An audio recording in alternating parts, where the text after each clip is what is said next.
Pascal. You are now rocking with that dude Pascal.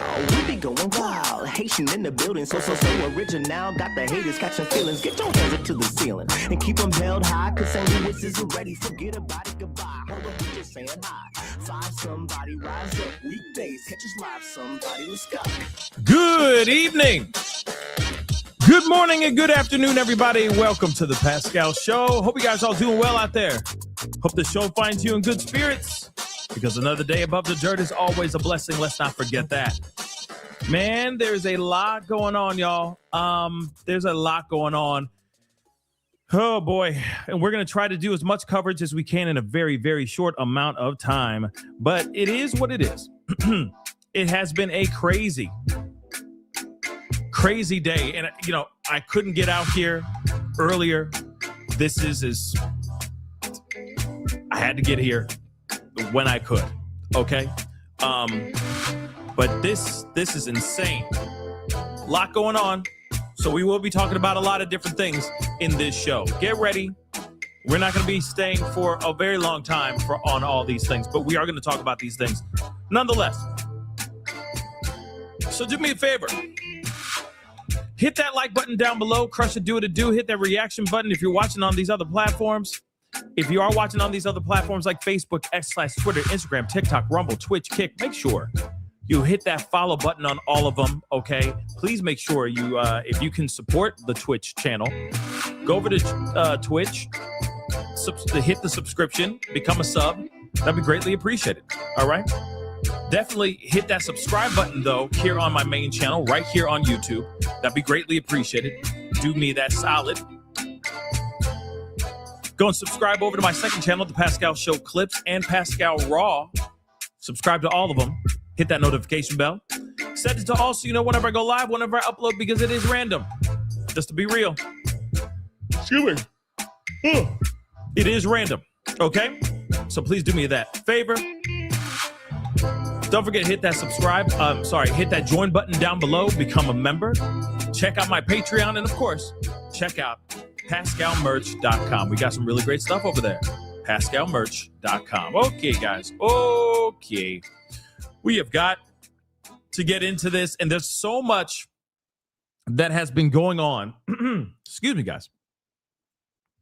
There's been so much going on lately, okay? There's a lot of things popping off. It's been absolutely insane. Everything from the true crime world to the political world and pop culture and everything in between. And I feel like in this particular world right now, I think everything's kind of morphing into one. I mean, yes, true crime is still true crime, okay? It's like, who done it? Was it the butcher from from down the street? You know what I mean? True crime still has its own realm, but as far as pop culture and politics, it seems to be really starting to mesh together, which is wild. Okay, it is absolutely insane, but nonetheless, this is some crazy stuff that's been out here as of late. Now, people are thinking that this is not true. Some people do not believe this hype. They're saying that Jonathan Ross, the ICE agent that took the life, he did. There's no question about this. He took the life of Renee Nicole Good. He apparently suffered internal bleeding from being hit by that car. Now, I already know how everybody's going to react, right? Some of y'all are like, yeah, it's a fugazi. It's one big fat ass lie. Some others would be like, no, that's really the real thing. You can't lie. You can't fake that stuff, right? Internal bleeding is still a real thing. Now, still, it doesn't change my opinion about what happened in that situation. I truly think that she was trying to drive away. I don't think that she was trying to run the man down. I just have to be honest with that. But that still does not mean that even that accident can't cause somebody to be hit with internal bleeding. You see what I'm saying? So with that being said, whether or not this is true or not, okay, because I know some of you guys are thinking it's not real. I get it.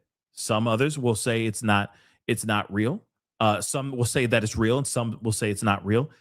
At the end of the day, I still stand on, I do not think that she was trying to run that guy down. That's it. And yes, injuries can happen. I mean, he did get clipped by that car. That's without question. Internal bleeding, I leave that up to you guys. All right, but let's take a look at this, okay? Because nonetheless, it's still shocking information, right? So the ICE agent who took the life of Renee Nicole Good suffered internal bleeding following the encounter, which is interesting because, what's wild is even after the pew-pewing, and maybe it was the adrenaline pumping in his body, I don't know, but he was walking around acting like he was totally fine.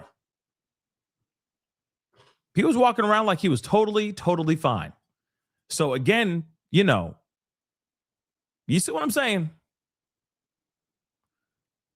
I don't know. It just seems a little bit odd because in the photos, in the videos, all that, yes, he was quick to jump into the car and drive off, and it could have been because of injuries, but he seemed to be walking around acting like he was fine. But like I said, maybe he really did suffer some sort of internal bleeding. I don't know.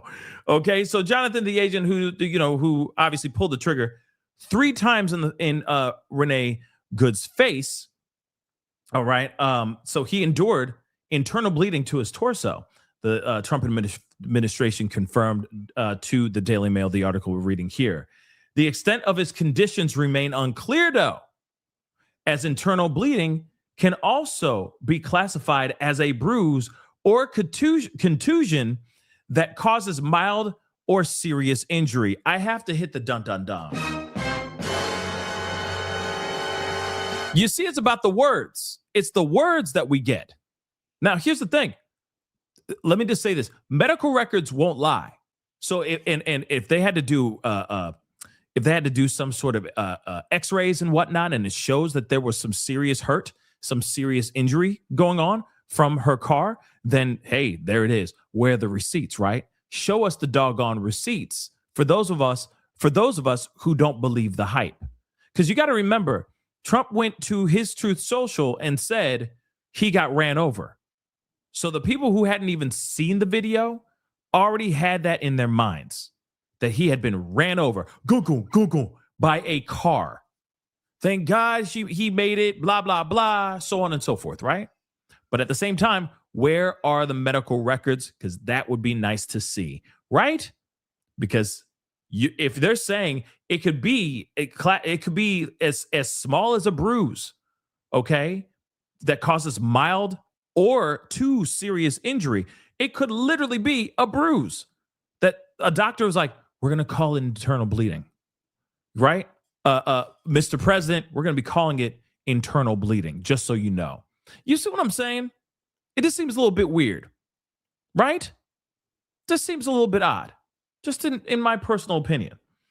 Okay, well, we already know about all this. The moment quickly became highly publicized, which we already know. Following her death, Noam, I've been saying Noam, like she's a garden gnome. Noam, okay, Christy Noam. I've been saying it wrong, apparently. Okay, President Trump and Vice President J.D. Vance said she was allegedly after Ross that day, that she committed domestic terrorism and she was a professional agitator, which, by the way, there's new information that has come out that she joined a group through her kid's school that was informing people on ICE. Does that automatically constitute you as a professional agitator? Because it sounds like to me, it's like a glorified neighborhood watch type thing where just people are around and they'll just be like, yo, ICE is here, in this particular area, right? They probably go into some group chat and they just, or a chat forum of some sort. And then they just go and they message each other like, yo, he's here. They are here. And they walk over there. That doesn't sound like a professional agitator, if you ask me. Here's the other thing too. The other part I would say is this too. And I'm not avoiding any truth. I'm asking questions, just like everybody else should be asking questions. I don't think a professional agitator is someone who is part of a group chat, that's going through the school. You see what I'm saying? So I'm not avoiding no truth. If there's truth of that and it says, therefore, she is a professional agitator, then I will stand corrected. But I have yet to see any of that. Just saying. Now, it's a group that she found through her kid's school. I don't see that as a professional agitator. Just saying. That sounds like a book club, for crying out loud. You see what I'm saying? But that's just my opinion. Okay. And until I hear otherwise, we just gonna go with that. Okay. But still, we got to get into this. Let's take a look. Clashes are intensifying between federal agents and protesters back here at home in Minneapolis. Demonstrators taking to the streets for yet another day, pushing back against the Trump administration's immigration crackdown. Flashbangs lighting up the skies. Late last night, you can see the protesters there rushing to get away from the smoke and the blinding lights. Newly released video obtained by Bring Me the News also showing agents arresting 2 workers at a Target in Minnesota. A state lawmaker says both workers are U.S. citizens. The unrest sparked by an ICE agent fatally shooting Renee Good. The government now saying the agent suffered internal bleeding in the incident, but not providing any details on the severity of his injuries. Let's bring in our Faith Abube. She's there in Minneapolis, along with our legal contributor and hostile law professor, James Sample. So, Faith, what are you seeing and hearing on the ground today? Well, Kara, the clashes between the protesters and ICE agents have been, intensifying the last several days. But at this very moment, things are quiet compared to the videos you were just showing there from last night, where ICE agents and the protesters were clashing at the federal building there. Some of the protesters were so angry they were throwing snowballs and even body slamming some of the ICE agents' vehicles there. But again, things are relatively quiet right now. We just drove by the site of the shooting. And it wasn't quiet last night. I will say that there were people circling around. Massive crowds were circling around hotels where ICE was staying at.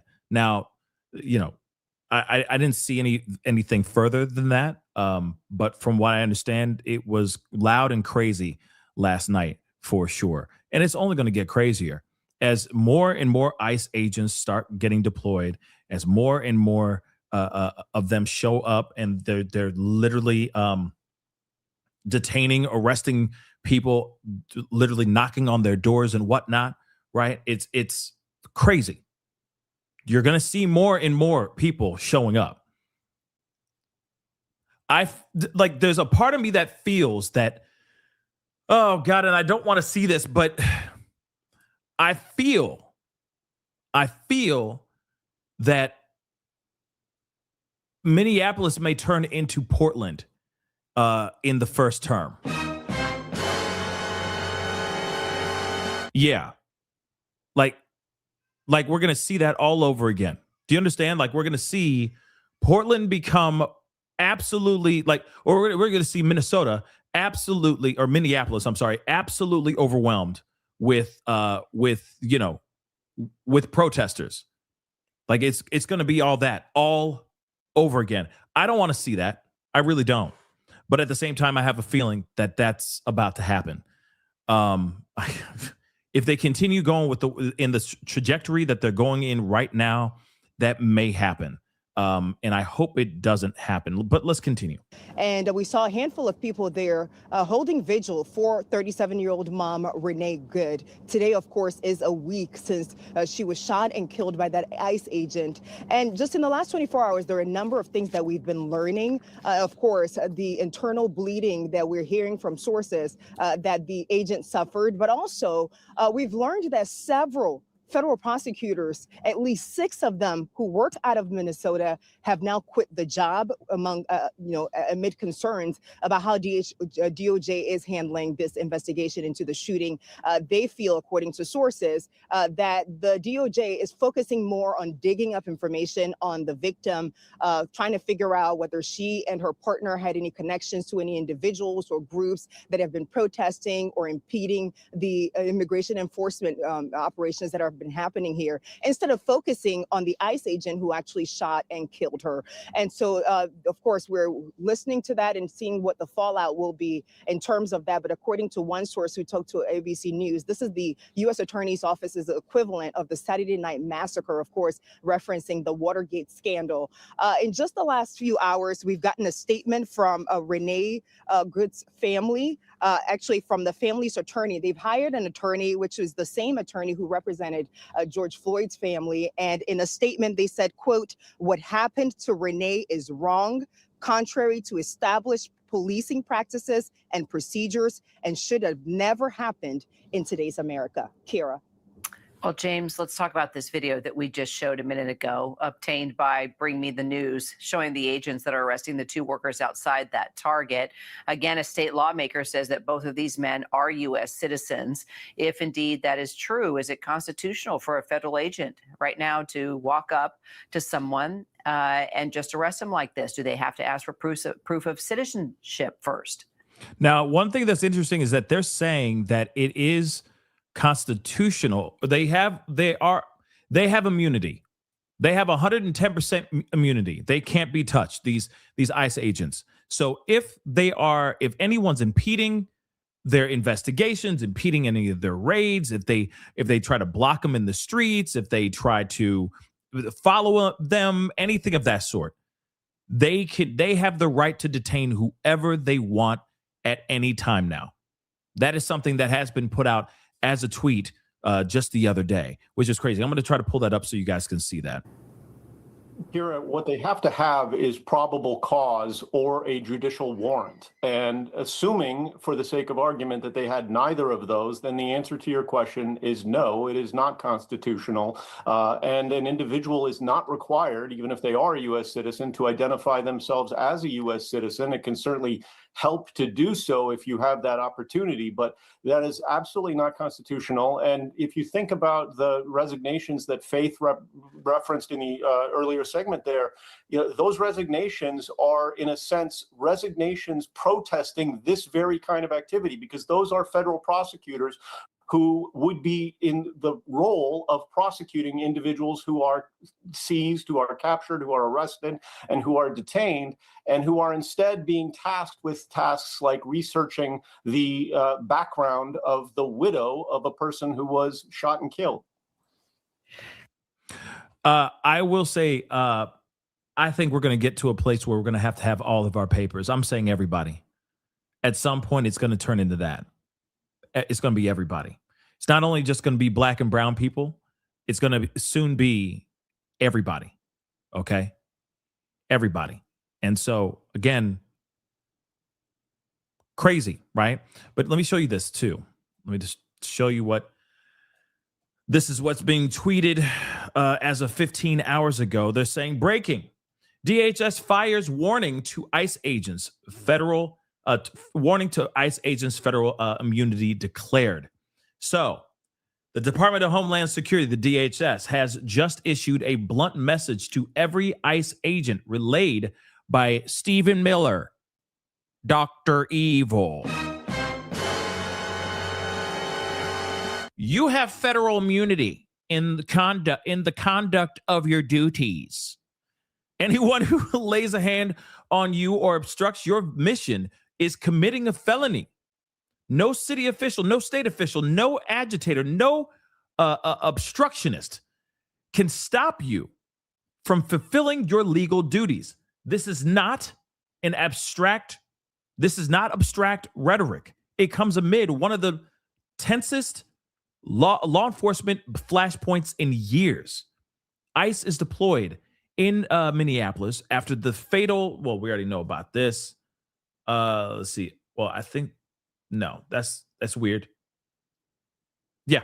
Okay. So this is not absolute rhetoric. It comes amid the tensest law enforcement flashpoints in years. So let's just hear from the horse's mouth, from Dr. Evil. Let's hear what he got to say. To all ICE officers, you have federal immunity in the conduct of your duties.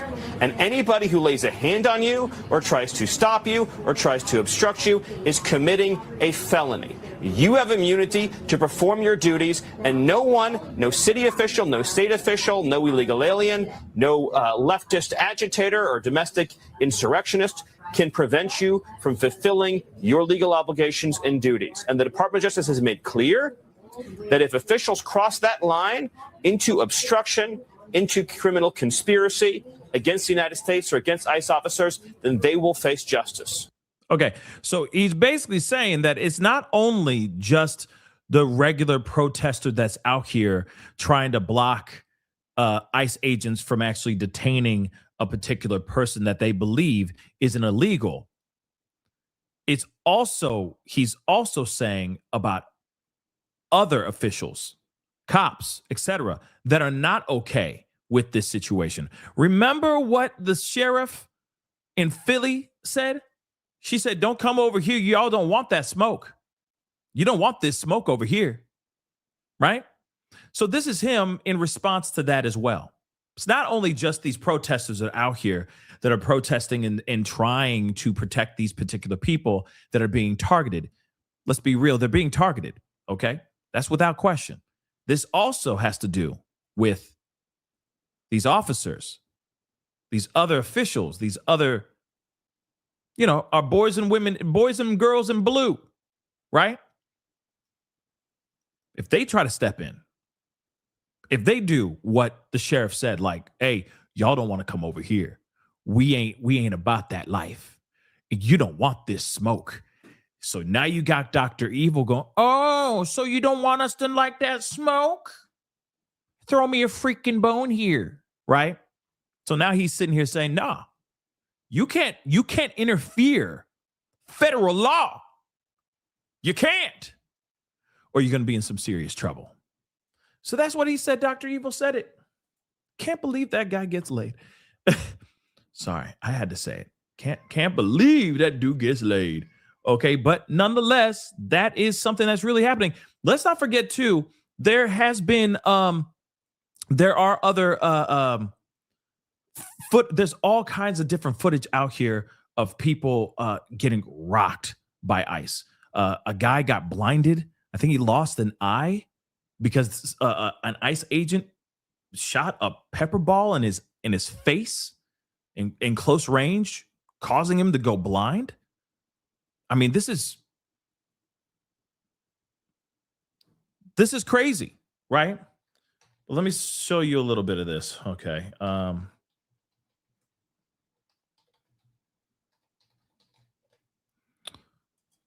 Yeah, I mean, I can't really show you that footage because it's really, really graphic. And now I got to be very, very careful about what kind of footage is I can show you or not. Because I like every episode, I've been getting flagged for like 15 different things. So if you notice, some of you guys are going to be wondering, why is this show shorter? Or, it doesn't show the whole show. It's because they're like, a lot of these videos are viral, and now they're claimed by media. And because they're so viral, people are literally just, just claiming everything. And it sucks. So we have to be very, very careful on what we show now, which sucks, It's very annoying. Long story short. But hold on, guys. Let me just kind of pull up a few things here. 1 second.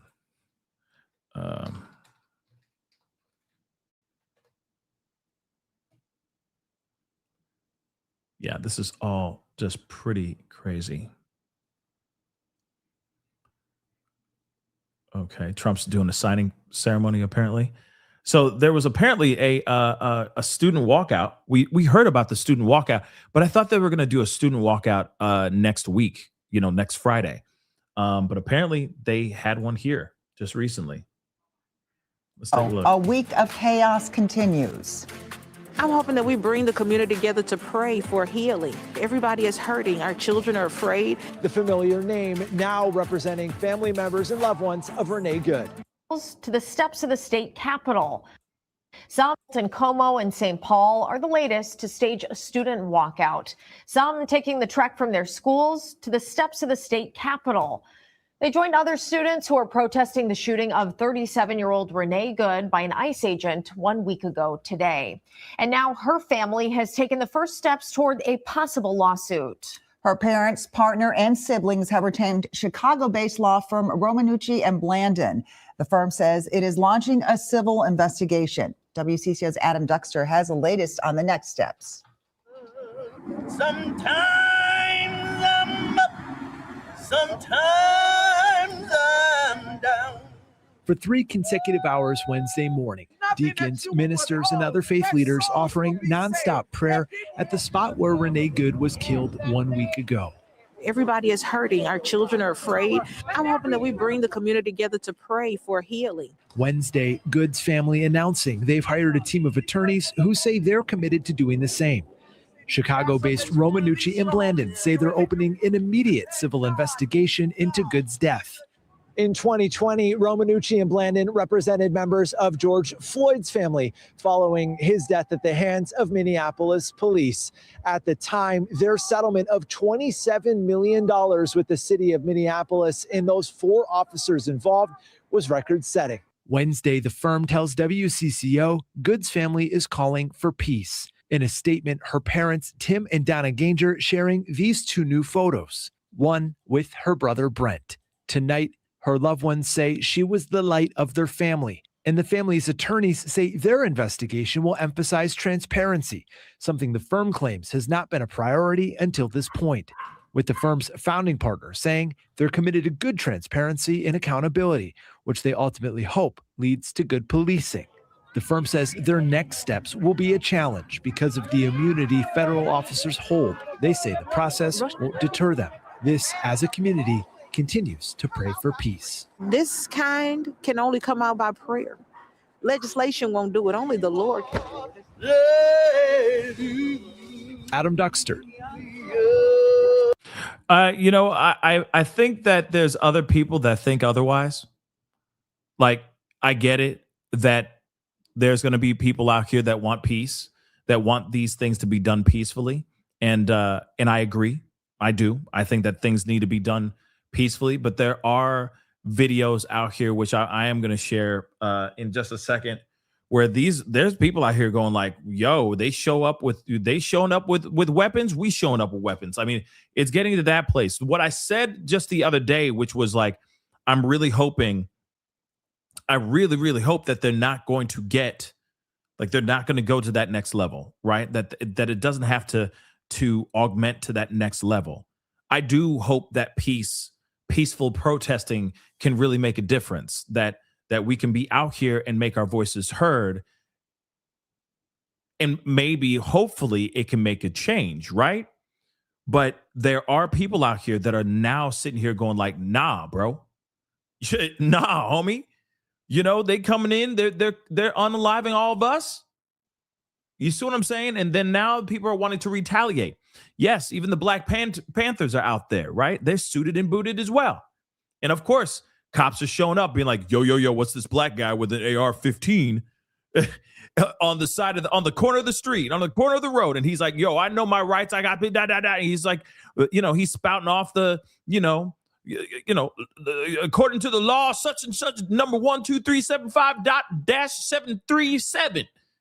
I can hold this in this position in this way without being, agitated or bothered by police. You know what I mean? I'm like, damn, okay, you got your info, you got it. Okay, you got that information. As long as you're not going like this, we Gucci, right? So again, people are out here. And then, what's so sad about this too is that you got people out here too going, literally there's TikToks and Instagram videos I've seen lately where people are literally saying like, to my black people, sit down. That's like other black people are turning to black people, to the black community, and basically saying, this ain't our fight. Sit down. I'm like, damn, really? Really? It's all our fight. It's all our fight. Sorry. Because at the end of the day, it's going to start with Venezuelans. It's going to start with the Tren de Aragua gangbangers. Then it goes into the Somalis. Then it goes from the Somalis and it goes to the Jamaicans. Then it goes from the Jamaicans to the Haitians. Then it goes from the Haitians to the Cubans. And they'll always go after every single person that's Mexican. But eventually it just starts to go down the list bit by bit. You see what I'm saying? To the point where they just go after the African Americans. I'm just being real. So at the end of the day, this is all our fight. This is all our issue. But there are people out here online sitting there going, sit down. It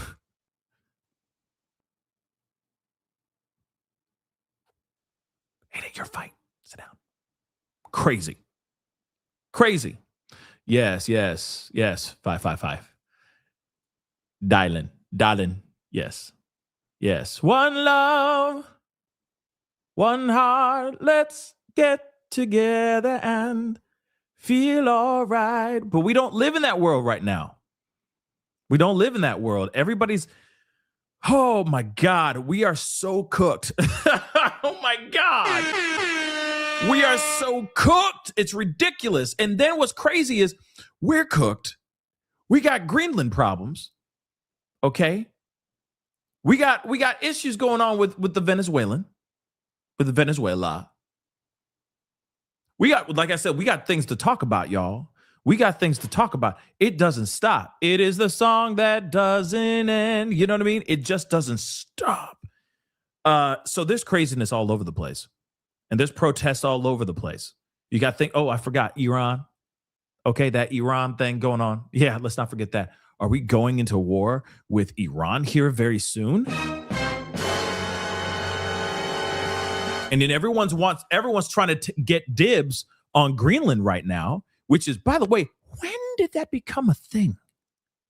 Why did that suddenly become a thing out of nowhere? Now it's, we want it. America needs it. I don't want Russia or China to have access to Greenland. What in the hell is going on? What the hell is going on? Sorry for the ADD. Haven't slept much. Okay? Forgive me. But at the same time, what in the hell is going on? Okay? We got plenty of problems going on at the same damn time. I don't like this. I think we all agree on that. By the way, I'm going to say something profound. I don't like this at all. I know. Stop. I know. Thank you. I'd like to thank the Academy. Okay. No, but seriously, it's all bad. It's all very, very bad. And I'm very worried. I'm very worried about what's going to happen next, because America, not me, but America, okay, is literally poking they're literally, we got too many hands. We only have two hands. How do we have so many hands in so many different cookie jars at the same damn time? It's like you got fingers in each individual finger in an individual cookie jar. You know what I'm saying? That's really hard to do, right? And now we got all this that's going on at the same damn time. It's bad. It's bad. It's very, very bad. Okay. And it's wild. What's also, let me just say this really quick. While we are, a good portion of the world portion of the country is very upset with Trump, you got other countries that are like, yes, come become world police for us. Become Captain Save-A-Ho. What? There's a lot of people that are not happy with Trump out here on his own soil. But people outside of America are all being like, well, see what you did with that Venezuela. We want you to come over here and do that same thing. Can you do that for us, baby? You were so successful with that, baby. You look so good on it, what you did with Maduro. Can you do that for us too, man? Golly, look at that Dorito dust on your face. It looks so good right now. It makes me so hungry for some chips. Can you please come on over here? Hook me up. That's what's weird. But in America, America's on fire. What the hell's going on? You'd think it would be like everything's like euphoria. It's a utopic land here in America where we could do no wrong. Everyone's getting along. And then we go, Trump goes, there's nothing really going on here. Economy's kicking ass. Tariffs are amazing. Gave people money back because of how things have been going so well. Yeah, I might as well stick my nose in other people's business. Why not? But that's not the case. We got plenty of problems here right now. Whole lot of problems right here. But they're looking over there. Wild. The world. It's not just America anymore. The world is freaking cooked. WCCO News. A federal judge said that she would not issue a temporary restraining order today to block ICE from continuing its mission in the Twin Cities. However, Judge Kate Menendez made it clear that she wasn't ruling out issuing one in the future. You realize how asinine that is, right? It's, no. I'm not signing the papers. They can continue doing what they're doing, but if they continue being bad, I may revoke them being able to be there. No, it's too late. What's done is done. What's done is done. What you talking about? The damage. Have you not seen the damage, Judge? The damage is already done. Esme Murphy listened in on that virtual federal hearing and joins us now. Esme. Hi there, Aaron and Amelia. The state and cities of St. Paul and Minneapolis have filed a suit to end the ICE surge here, and they were hoping the judge would issue an immediate restraining order to pause ICE activities. The judge declined at this time to issue a restraining order, saying she needed to see the federal government's response. Judge Kate Menendez said repeatedly, "I think the issues are really important, and I don't want to suggest by not acting immediately one way or the other that I think they are unimportant. To the contrary, I understand this is important for everybody." She set a deadline of next Monday, January 19th, for the federal government to file its response. An attorney for the state of Minnesota said a pause in ICE activity was needed because the community is in danger. Attorney Brian Carlson said the situation is escalating. Defendants have sent nearly 3,000 masked, heavily armed agents to the site, to the Twin Cities, and they are engaged in a pattern of unlawful, violent conduct, illegal racial profiling, excessive force, warrantless force, entries into homes, and they are openly flaunting state criminal code. Criminal defense attorney Joe. That's a big, I mean, come on. A judge is like, I don't think I'm going to do that. You know, I'm going to wait. Right. I think these issues are really important, but I don't want to suggest by not acting immediately one way or the other that I think they are unimportant. To the contrary, I understand this is important to everybody. If you understand that it's important to everybody and the general consensus is they need to go, why aren't you revoking? That's interesting. Also, here's a plot twist. Look at her last name. She's a Menendez. I'm kidding. I don't know if she's like, but her last name is Menendez, right? Her last name's Menendez. You'd think that she would understand just a little bit. You know what I mean? I feel like any person that is a first-generation immigrant here, first-generation American here, or an immigrant that is legal here, I feel like I feel like majority should be on the side of. It's a very blanketed statement, I'm going to say, but F it, I'm going to say it anyway. I just feel like instantly there should be a moment of, hey, wait a second. Nope. I'm not okay with this. Because it could happen to any of these other people that are actually immigrants here, that are legal. That's the scary part. All of the legal immigrants that are here, now literally they have to walk around. They have to walk around with paperwork to show proof positive that they are legal here in America. Because as soon as they hear your accent, as soon as they hear, just a little bit of a roll of the R, something that isn't American regional of any kind, they're going to be like, where your papers at? Are you legal? I just hear your accent. What's your last name? Really? That's a lot of vowels. Where's your papers? Instantly. And there have been situations where people have been deported wrongly that were citizens, and they're still stuck out wherever the hell they're stuck out at. Again, I feel like instantly there's should be a soft spot for every single person that's about to be taken. If you are an immigrant or you come from a family of immigrants.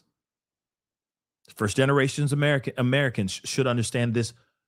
They should absolutely understand this vividly.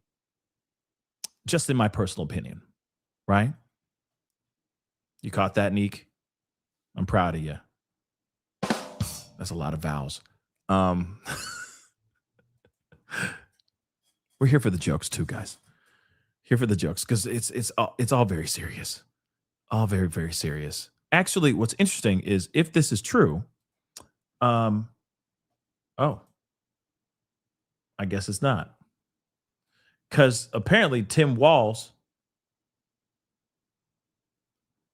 allegedly Tim Walz is supposed to be, hold on. It looked like he was supposed to be doing a press conference.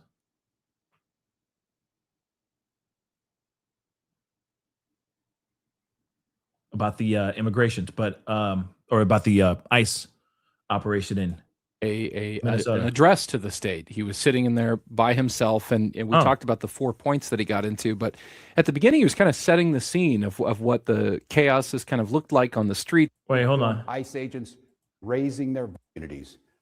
2,000 to 3,000 armed agents live. They're what pulling the over hell? people. This is weird. Okay, Chair. Sorry, guys. Hold on. An address to. He was doing one, and then suddenly it got ripped off the internet. So give me a second. Not like we don't have a crap ton of other things to be talking about, but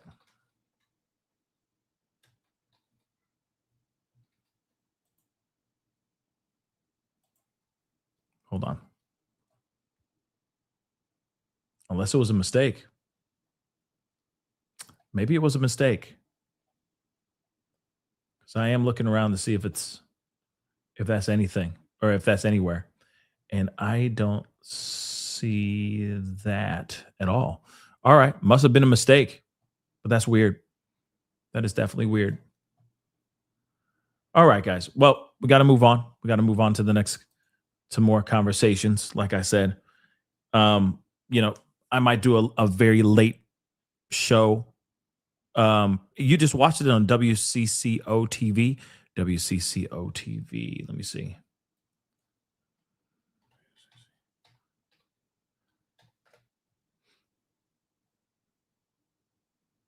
That's weird. Unless he really did it. Yep, he did. That's so weird. It said that he was up to talk, and then it stopped, or got shut down. But here it is. Here's the press conference. It was rare for him. Well, here he is. Ladies and gentlemen, Governor Tim Walz. What's happening in Minnesota right now defies belief. News reports simply don't do justice to the level of chaos and disruption and trauma the federal government is raining down upon our communities. 2,000 to 3,000 armed agents of the federal government have been deployed to Minnesota. Armed, masked, undertrained ICE agents are going door to door, ordering people to point out where their neighbors of color live. They're pulling over people indiscriminately, including U.S. citizens, and demanding to see their papers.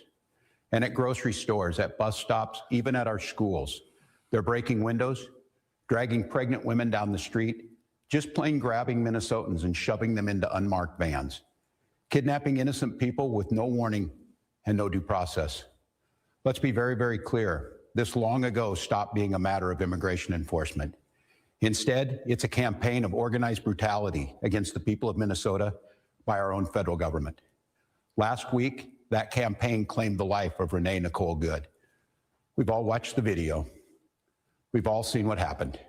And yet, instead of conducting an impartial investigation so we can hold accountable the officer responsible for Renee's death, the Trump administration is devoting the full power of the federal government to finding an excuse to attack the victim and her family.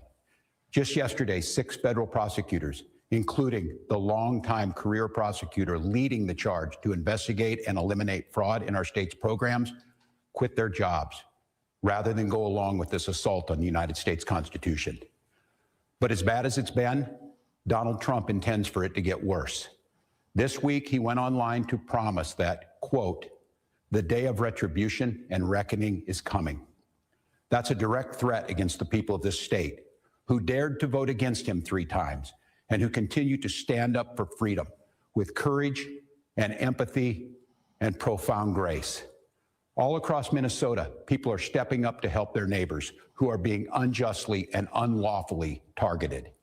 They're distributing care packages and walking kids to school and raising their voices in peaceful protest, even though doing so has made many of our fellow Minnesotans targets for violent retribution. Folks, I know it's scary, and I know it's absurd that we all have to be defending law and order, justice, and humanity while also caring for our families and trying to do our jobs. So tonight, let me say once again to Donald Trump and Kristi Noem, end this occupation.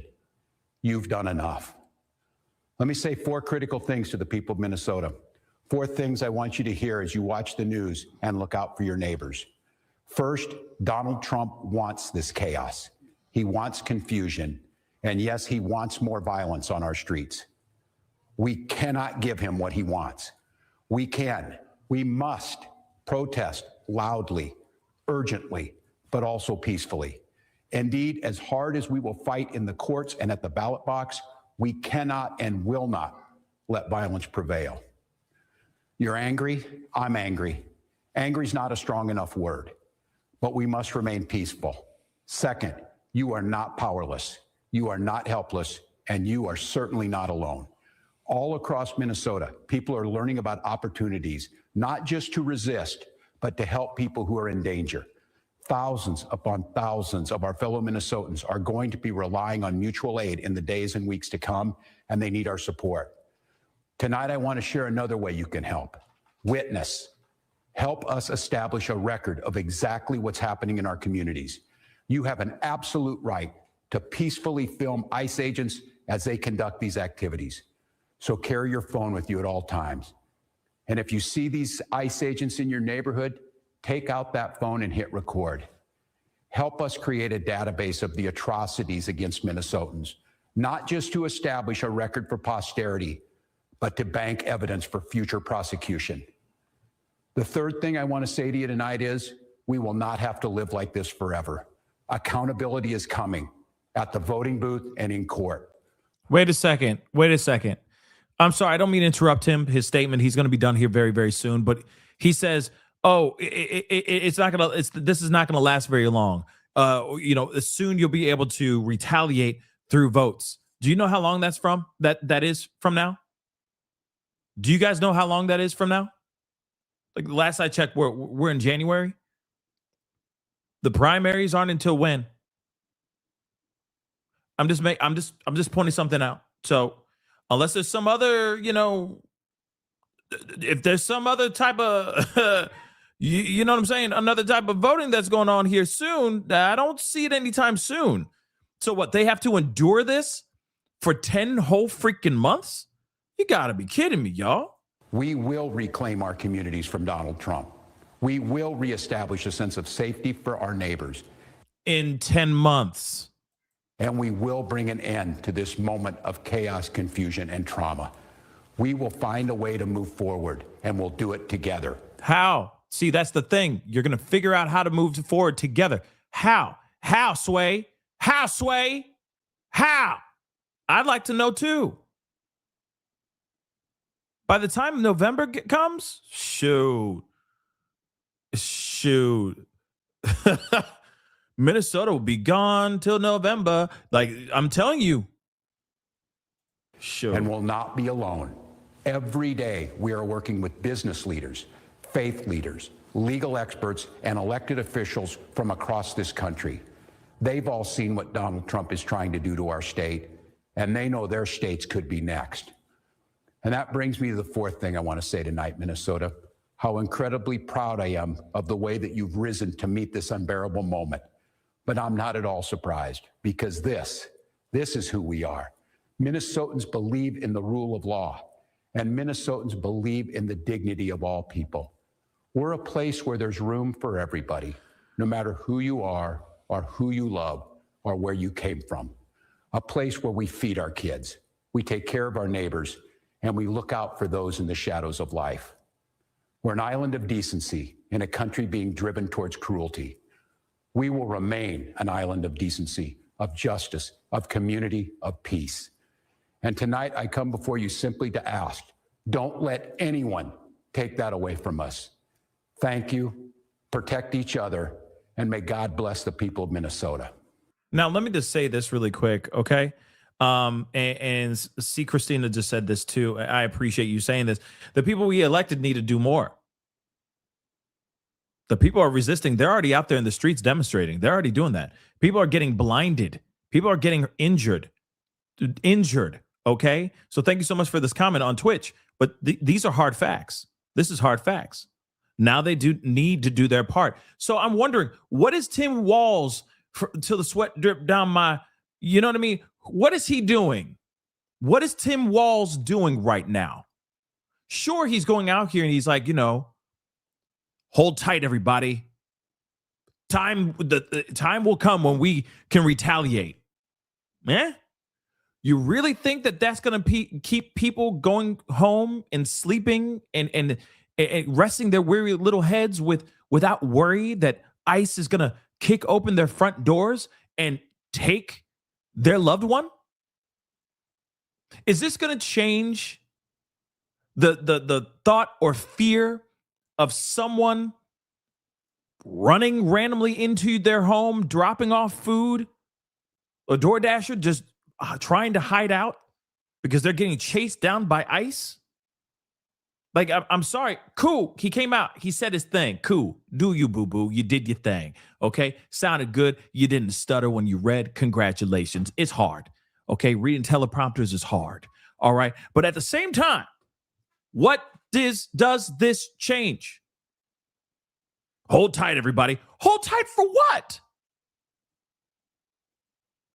Because everything's turned all the way up in Minnesota or in Minneapolis. So what is it? And I'm telling you right now, ICE is already at a theater near you right now, guys. They're showing up in other cities, guys. They're already showing up in other cities, babies. They're already doing it right now. You don't think that they're going to other places? You think the only place they're focusing on is Minneapolis? I'm telling you right now, especially the blue cities, you really think that it's just all the chaos is going to stay holed up in Minneapolis and that's it? F no. It's about to get worse and it's going to be spread like COVID. I said it.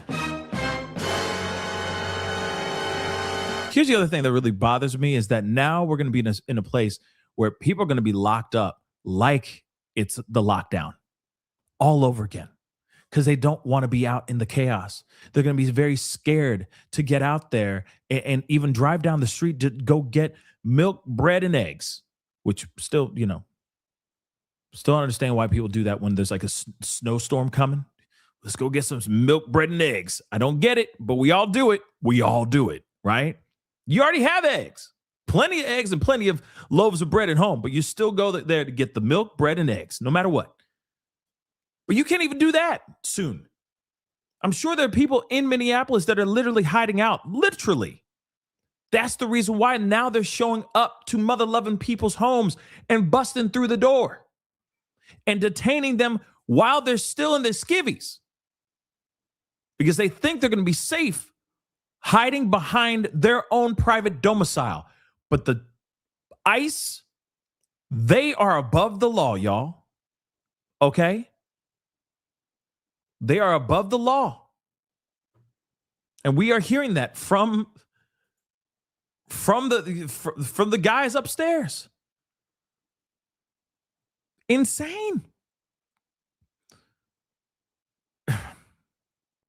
So as much as we sit here and we hear like, oh yeah, he's like staying tight, hold tight, and it's like hold, you know what I mean? It's like hold for what? It's already chaos.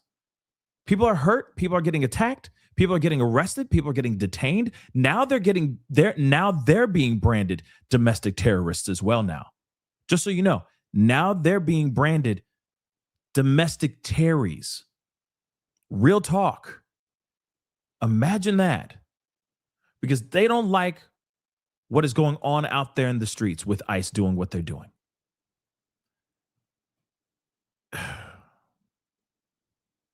So yeah, guys, this is just nuts.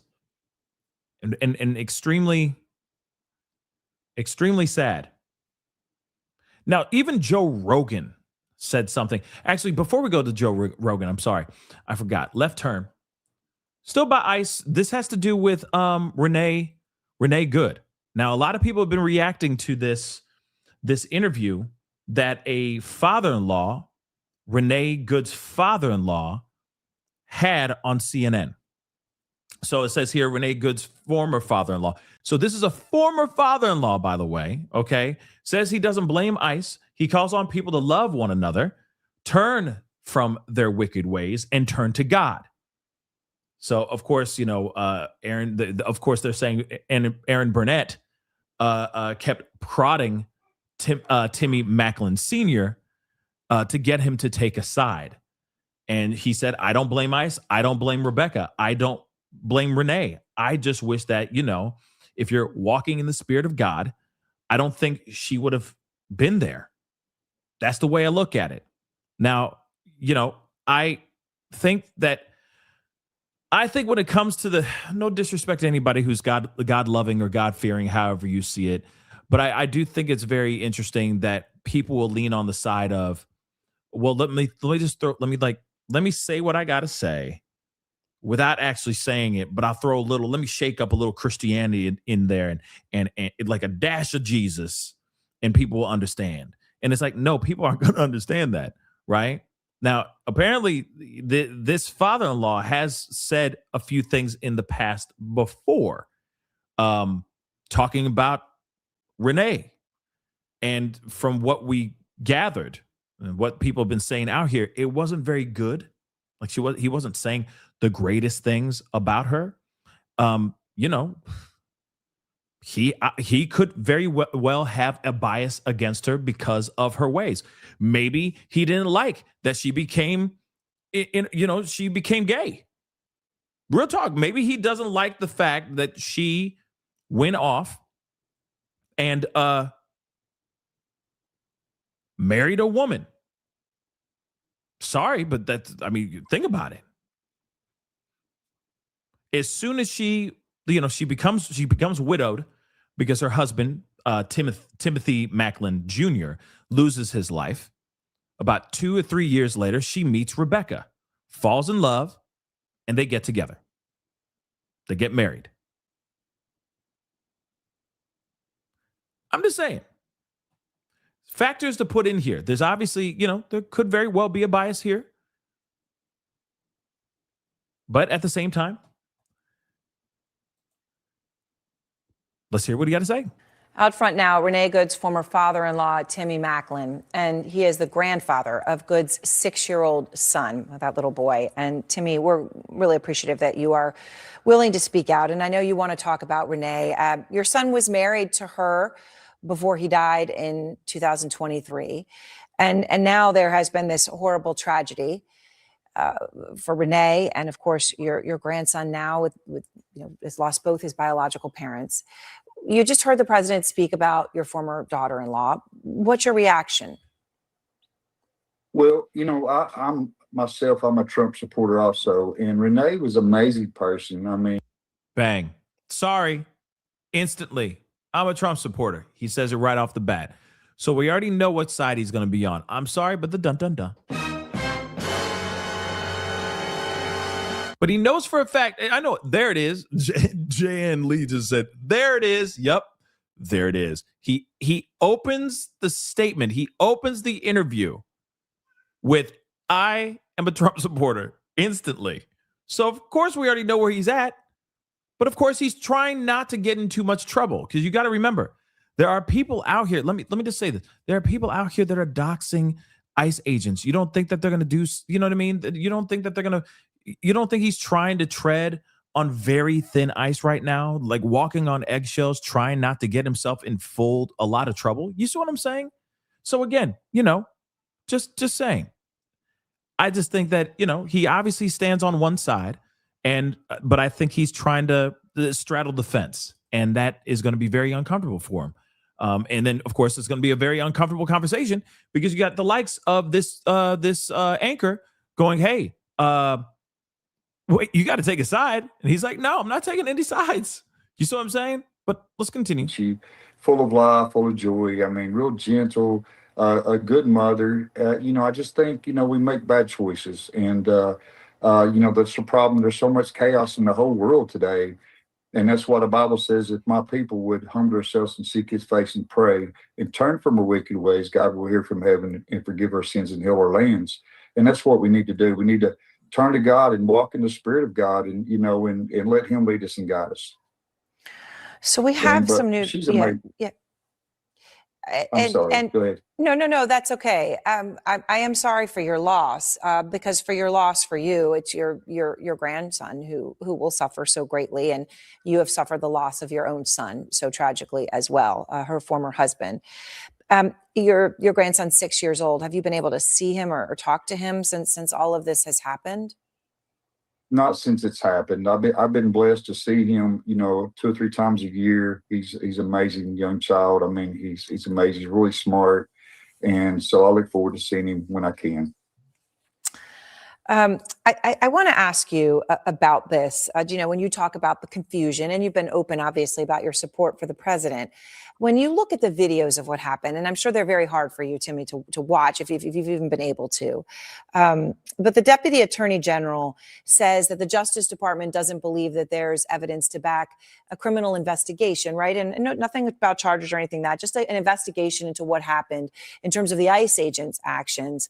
But they were, according to the prosecutors resigning today, pressuring them to investigate Renee's actions and Becca, her wife's actions. How do you feel about all that? Well, I'm not blaming anybody. I mean, it's a hard situation all the way around. It's hard for for everybody involved. I mean, the ICE agent, at first I didn't see the footage where, he was actually, he was actually being ran. I mean, I seen the bump of the car hitting his legs. And so in a flash like that, it's hard to say how you would react. From my understanding that he had been through that before, maybe dragged or something. And so, like I said, it's just a hard situation for everybody.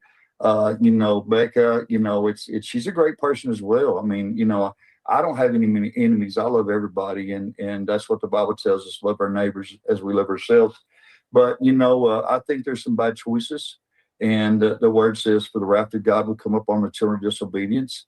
And, it's I don't blame ICE. I don't blame Rebecca. I don't blame Renee. Damn. This is nuts. I just wish that, if we're walking the Spirit of God, I don't think she would have been there. That's the way I look at it. Huh. But I could push that back and say there's plenty of people that are God-loving, God-fearing. There's plenty of pastors and priests that were out there saying that what was going on out here is wrong. So what about those guys? What about those, those Bible-toting individuals, right? What about them? I really feel like what he's saying has something more to do. I don't know. I'm going to say it. Like her lifestyle was that he didn't like her lifestyle. He didn't like the lifestyle situation. He didn't like her lifestyle choice. That's what I think. That's what I truly, truly think. That's it. Okay. But see, Yeah, somebody just said, "Love your neighbors." That he said it. He just said it. Love your neighbors. He just said it. But that's the thing. It's like love your neighbors, but then see that's the problem with Don't get me wrong. Like I said, I'm a God loving individual too. Okay, but this is the hypocrisy that we deal with when it comes to the world of Christianity, the world of religion in general, especially just in the world of Christianity and Catholicism. It's very easy for everyone to be like, oh yeah, I love every single person on this planet. We're going to love thy neighbor, but then they're the first to be judging, side-eyeing a person and their lifestyle choice, whether it's them having a same-sex marriage or something like that. You see what I'm saying? Is this something I noticed? It's something I've seen. In fact, y'all need to go and see this skit by Drewski. It is freaking so on point. It is hilarious. One of the best he's ever done. I'm going to be real. He did a whole thing about pastors, in mega churches and, that kind of thing. You just got to see it for yourself. Within the first 5 seconds, you already know what the whole thing's all about. And it's hilarious. And it's so true. Same-ish, when it comes to people who are like, I'm a good Christian man. But then 2 seconds later, they turn the other way and they do something completely opposite. As soon as that Bible leaves their hand, or as soon as they walk out of that church. So again, like I said, she had it coming is basically what he's saying, because God doesn't like that. So she had it coming. Interesting. It's just an interesting read. So when President Trump's borders are Tom Homan, he says that the ICE agent who shot Renee is in hiding. Do you have a message for him? Well, it's this world is full of trials and tribulations, and his will needs to turn to the Lord. His statement that he made after the incident, the things he called her. I mean, that's definitely showing evidence that he don't know the Lord like he should. And the Bible said in John 16:33, said, "I've spoken these things to you, and me shall peace. In the world you will have tribulation, but be of good cheer. I've overcome the world." And he's the way. He's the only way for any of us to make it through this journey that we're on with peace. So, to me, what do you want people to remember about Renee? Who for so many, tragically, is going to be remembered for this incident, right? For maybe what they saw in a video. Yes, this is a woman that you knew was married to your son, the mother of your grandson. Well, I mean, like I said, she was an amazing person. She was really gentle, patient with my grandson, with Emerson. Did I agree with everything that she did? Absolutely not. But we've all, I've myself, I've been addicted to drugs. I've been a lot of bad things, but when God changed my life over, it changed everything. But she's an amazing person, real outgoing, full of laughter all the time. I mean, she was a happy person, and it was really a shock to see this happen to her. So again, here it is. Of course, he kind of like is walking it back, and that's fine. This is her former father-in-law. There may have been a difference of a differing of opinions from the past, and all that. And of course, he obviously is not a big fan. I mean, that's just the vibe I'm getting. I could be reading into it. I could be, but the vibe I'm seeing is that he's sitting there like, yeah, she was married to my son, and then now she's with a woman. You know what I mean? And he's like, and that's weird. That's not very godly. So we're gonna have to have a conversation about that and everything. But but Jesus still loves her. Lord is amazing. He'll find a way to get a message to her. To change her ways. You see what I'm saying? That there's just something about it that just, like I said, it kind of irks my soul a little bit. But at the same time, that's his opinion. He also said that he doesn't think that she's in the wrong. She didn't think that the cop is in the wrong. It's just a series of really unfortunate events that happened. And there's a certain point where I kind of agree with that as well. But I do think that there's certain things that both sides could have not done, and then we would not be in this situation. Let's be real, you know? So again, it's all very, very sad, but now people are taking this piece and they're trying to run with it, trying to make it seem like, see, even her own family doesn't agree with what she did. He said he didn't agree. I honestly think he didn't agree with her lifestyle. And maybe she is obviously was left. He is really right. So they probably didn't meet eye to eye on certain things. She had certain ideologies that don't meet or don't even match her father-in-law, her former father-in-law's ideologies. So of course it's going to be that, right? And then of course you got somebody who, of course, this is just me assuming right here, probably is fine with ICE doing what they're doing. Remember, he said, I'm a Trump supporter in the very beginning. Now, again, there's varying degrees of Trump supporters, right? But if you say that right out the gate, I think it's fair and safe to say that, yeah, he's probably somebody who is supportive of what's going on out here in Minneapolis and also throughout the country. There's ICE everywhere.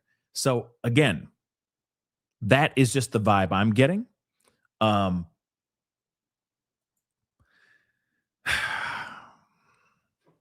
I just think he has a problem with her being in a same-sex relationship. And maybe he wasn't happy with how quickly she bounced back. She was a widow, and then years later, not a few years later, she's married again. Maybe that's putting a bad taste in his mouth too. I don't know. But like I said, and I agree, Allie, love is love. Love who you want to love. Okay. But again, that it's just a very interesting interview that they had. We'll keep an eye on the other interviews that they may be having in the near future for sure. I just have a feeling there's more coming, but nonetheless, okay, there is a lot going on, guys, outside of this Minneapolis stuff, and we need to talk about it. All right. There's a lot of crap going on. So hold on.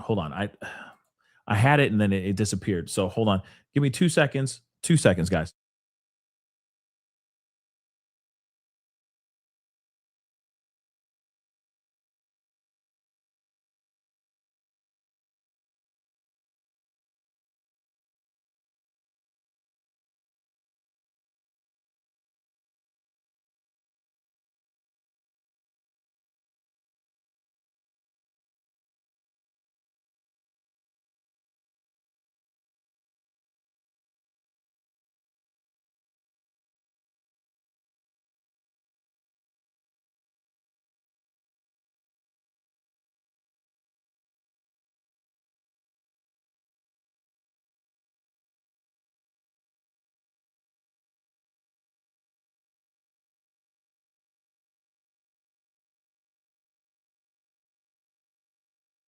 In fact, I forgot to show you guys this too.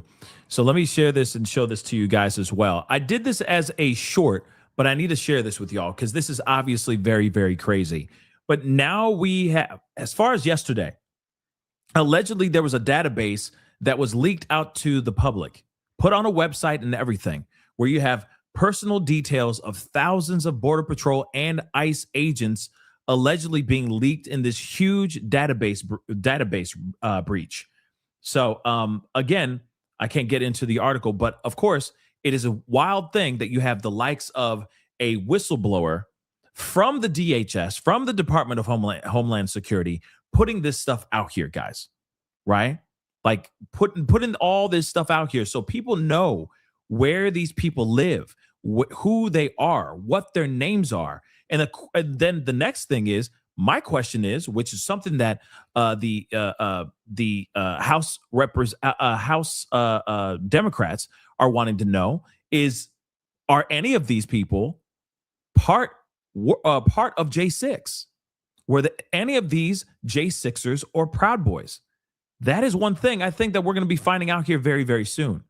The fact that they're unearthing and exposing that kind of stuff, I'm telling you right now, that is absolutely crazy. And these ICE agents should be very worried. Now, and that's the debate right now. People are wondering, is this the right thing to do? Exposing these agents, these federal agents, for the world to see and exposing them in this kind of way? Or is this not okay? And I will say this. I see both sides because honestly, ICE, I don't like the fact that these guys, federal agents, like FBI, CIA, etc., those kind of particular ones, you know what I mean? I get it. They have to have some sort of anonymity out here in this world. But you got the likes of these guys, these ICE agents running around, running amok, all faces completely covered up so they can do whatever the hell they want. Some of these guys are literally going up to cars and just blasting mace, pepper spray, and all that inside the cars solely because the people are sitting there saying F ICE. I think that's wrong. They should not have full immunity. There should be laws to stop them from being able to do whatever the F they want. And they should have their faces completely exposed. That's what I truly think. I think it's absolutely reckless and wrong for them to be able to run around here and do whatever the hell they want, hurt people, maim people, unalive people, and not have any identity exposed. That is wrong. So I see this as the result. You see what I'm saying? I see this as that result. I wish it didn't turn out that way. If they would just expose their faces and be transparent like most cops should be doing out here in these streets. And at least, by the way, when it comes to cops, yes, I know some of them can cover their faces, but they at least have a badge with a badge number and their name on it. You see what I'm saying? You could at least get the badge number and the name on the badge, and you can report that at least. You see what I'm saying? But these guys, they have no badges, no insignia, nothing except for ICE just stitched on their vests, and that's it. That is wrong. No accountability. None. And they can do whatever the hell they want. They're just out here like the Wild Wild West, a whole bunch of cowboys. I'm not okay with that. That's not wrong. That's not right. And so now you see this situation. See what I'm saying? This is the corner that they painted themselves into. Period. It is. I wish it didn't go this way. I really wish.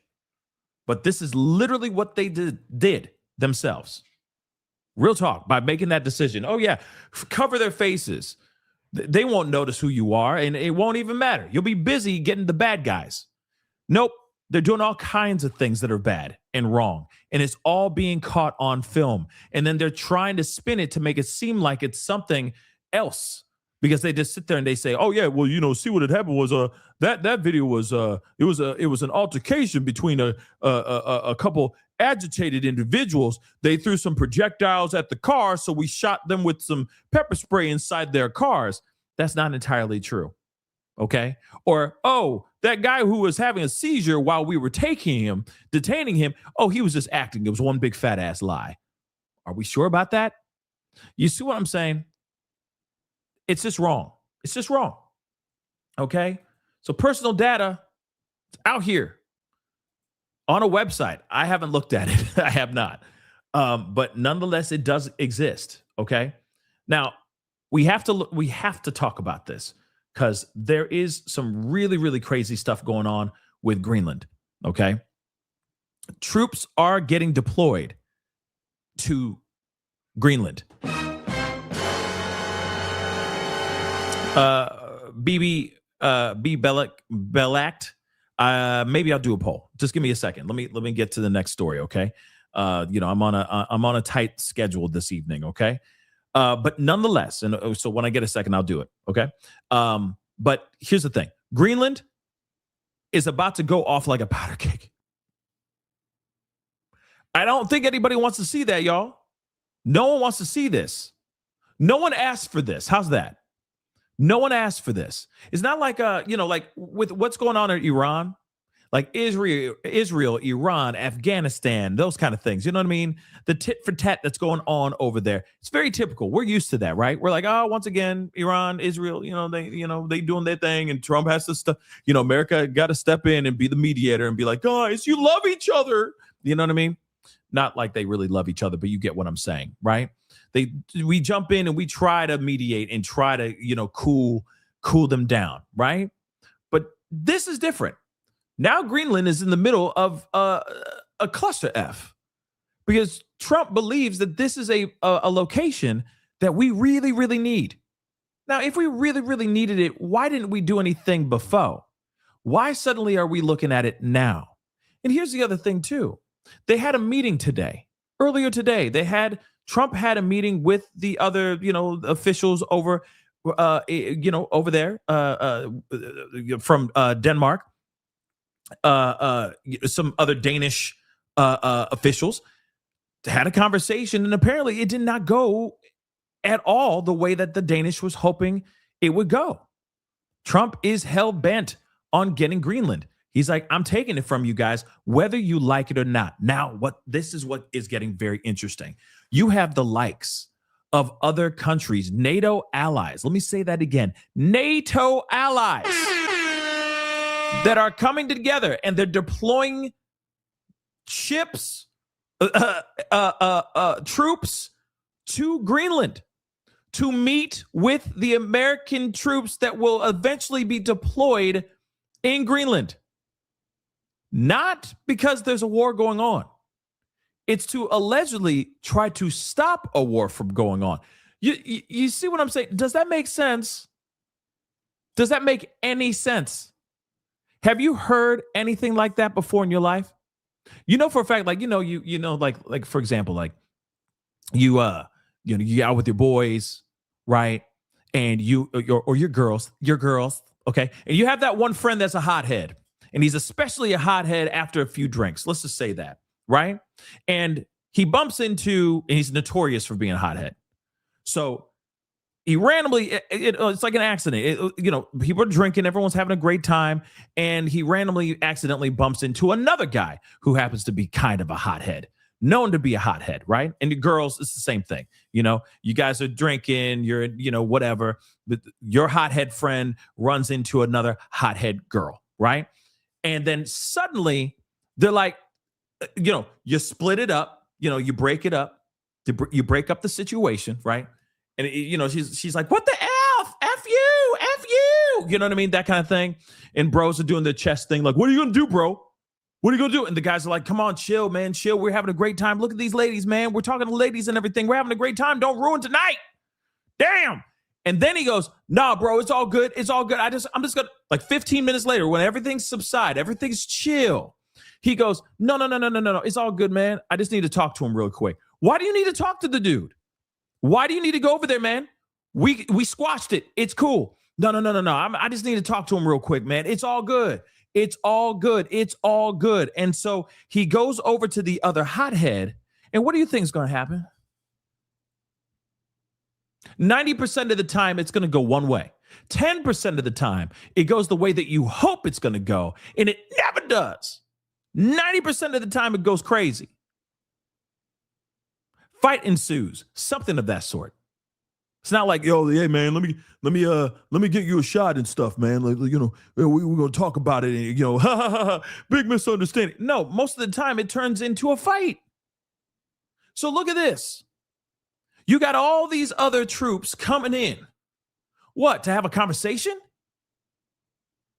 90% of the time it goes one way. The other 10%, you hope it's just them getting together and just like roasting marshmallows and sharing war stories. You know what I mean? You're hoping for something like that, but it doesn't happen like that. It doesn't. So now you got Sweden, the likes of Sweden, Germany, the Netherlands, all heading towards Greenland. Then you also have Denmark. You have also the Danish sending their troops over there as well. So you got four to five different countries all coming together to do what? to have a conversation, hold each other's hands, and you know, do a prayer circle? No. See, my dog confirmed too. He's like, no, no. They're not coming over for that, guys.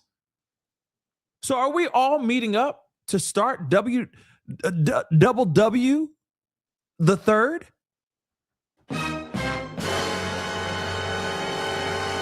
Double dubs deterred. Come on now. Yeah. Okay. Like, come on now. They're all getting together just to have a conversation? You know, go over to the local Subway and have a sandwich and a Coke and a smile? No. Hell is about to break loose. But and see, that's the thing.